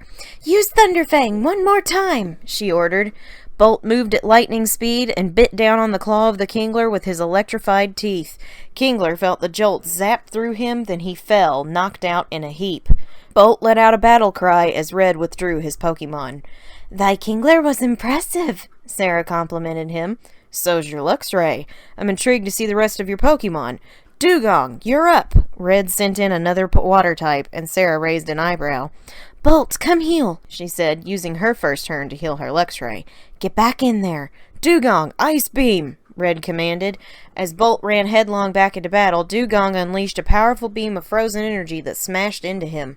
It did just under half damage, so Sarah called for Thunderfang. Bolt charged his fur and attacked, bringing the foe to under half health. Dugong quickly used Safeguard to protect itself from paralysis. Big mistake, Red, Sarah teased him. Bolt! Thunderfang again! Bolt's turnaround was so swift that Red wasn't ready to call for a dodge. Dugong fainted and Bolt roared with pride. He ran back to Sarah, who hugged and kissed him. Red withdrew his third Pokemon. He was down to 3. Your Pokemon are all well trained, but you know as well as anyone that this isn't over until it's over, he said with a grin. Ghastly, your turn! The ghost type appeared on the battlefield. Bolt, back in thy ball! Sarah withdrew her Luxray. Honey, make me proud! Honey burst out of her ball and unsheathed her claws with a bellow. Ghastly, use Dark Pulse! The attack slammed into Honey, but it didn't do much. However, the little vapor was fast. Dark Pulse again! Ghastly hit Honey again. Faint attack, Sarah ordered. Honey charged her body with dark energy and slammed into the ghost type. Ghastly went down in a single blow. Honey cheered and ran back to Sarah, hugging her tightly in her arms, lifting her from the ground. So this is the Pokemon you raised from an egg. She's even stronger than Carlos, Red complimented her. She's been through a lot, Sarah told him as Honey set her back down. So is my team, Red said. Parasect, get out here! The bug and grass type appeared on the field. Honey, return, Sarah withdrew her bear. Barnabas, take flight. Parasect, use growth to boost your stats, Red commanded. Barnabas, use air slash. Sarah's Crobat flapped his wings and darted forward. He slashed the Parasect across the mushroom with its wings. Parasect went down hard and Red was down to his last Pokemon. He hadn't even beaten one of Sarah's. She caught her Crobat in her arms and snuggled him close. All right, Sarah, you've proven your mettle, but let's see you finish strong. Bayonet, it's all up to you now. Red sent in his last Pokemon, another ghost type. Barnabas, return. Time for you to finally meet my partner, Sarah told him with a grin as she pulled the Pokeball of the first Pokemon she had ever caught in the Johto region from her pouch. Allison, let us finish this battle together. Sarah sent in her Ambipom, who flexed her tails at the Bayonet. Bayonet, use Grudge, Red commanded. Allison, use Astonish, Sarah shouted. Bayonet's move set up Allison to lose all of Astonish's power points if it was knocked out. Allison jumped into the air, charged one tail with ghostly power, and slammed it into Bayonet's chin with an uppercut. It hit so hard Red's command wasn't heard. Bayonet flinched. Now's our chance, Sarah gasped. Allison, astonish with everything you've got. Good job, Sarah. Red smiled, conceding defeat. Allison charged her second tail with ghost power, leaped into the air, somersaulted, and slammed her tail into the Bayonet. The Pokemon fainted. Allison stood huffing and puffing, and the battle was over. Sarah screamed in excitement. They'd done it! She brought all of her Pokemon out of their balls and hugged each one of them. Allison ran to her and jumped into her arms, wrapping her tails all the way around Sarah. Red looked at them, smiled, and clapped. Sarah danced around with her 6 wonderful Pokemon for a moment before she and Red locked eyes. She'd stopped dancing, walked up to him, and shook his hand. She wanted to embrace him more intimately, but why reawaken those feelings right before she left? I didn't even get to battle your Empoleon. Kind of a bummer, but your skill is unmatched as always. That said, Red sighed and she nodded. Time to go, she responded. Want to see all of your Pokemon before you do? He asked her, and she nodded again. Red took her Pokedex and punched a few buttons. All of her Pokemon appeared on the mountaintop. Lyle and Jingles were restored to life, and they tackled Sarah, who was so happy to see them back again. Sarah took a few minutes to hug everyone, especially Zilla, who was sad. He knew she was leaving. Red, do me a favor, Sarah started as she stroked Palkia's face. Anything. I cannot take them back, can I? Not all of them. Only 2, he told her. Sarah was surprised. You get to take 2 because you did spectacularly well on your trial. You did as well as Mary did in the Kanto region. At least, that's what my notes told me. What's the favor you want? Take my Pokemon in, she told him. As many as thy meadow can hold. I do not want them being released back into the wild. Take them for me. You got it. Zilla, Lyle, the whole bunch, Red promised, and her Pokemon cheered that they had a new home with Sarah's best friend. Now the question is, who goes back with you to Limbo with Carlos? Sarah looked at her 6 teammates. Allison. She smiled, and her Ambipom hugged all of her friends before dashing to Sarah's side. Now she had to think for a bit, but in the end... Honey, art thou comfortable leaving Inferno? Honey whined and looked at Inferno. Inferno gave her a big hug, then walked her over to Sarah's side. He hugged his trainer, then signaled for Barnabas, Bolt, and Hubie to come over too. Sarah hugged and smooched all 4 of them, shedding several tears as she never wanted to leave them. Bolt licked her face and rubbed his head against hers. Sarah had almost taken him, but her normal types had been troopers from the start, and then some. She loved him regardless. You boys be good to Red, she told them. Bring him many victories, look after all of our friends, and make new friends with his Pokemon. You 4 are so dear to me. I love you so much, and it hurts that I cannot take you with me. Keep being as fierce and fearless as I know you are. Be good for him. For me. All 4 of them gave her their solemn vow. And with that transfer of ownership, Sarah felt herself lift from the ground. Allison and Honey followed suit. Slowly, the 3 of them began to turn to dust. Take care of them, Red. You got it. Will I ever see thee again? This is the last time you'll be in Johto or Kanto. More journeys await you, Sarah, but not with me. I'll keep everyone safe and train them well. Thank you, Red. She looked at all of her Pokemon. Fare thee well, my friends. Allison and Honey said goodbye too, and then suddenly everything went black. Sarah woke in her room with Carlos at the foot of her bed. Behind her was a sleeping Allison, and on the floor was a curled-up Honey. All 4 sets of eyes fluttered open and looked at each other. Carlos pounced on Sarah and licked her face over and over. Sarah hugged and snuggled him happily. Oh, Carlos, I missed thee so much, she exclaimed. Oh, I must introduce thee to thy new friends. He climbed down from her chest as she sat up.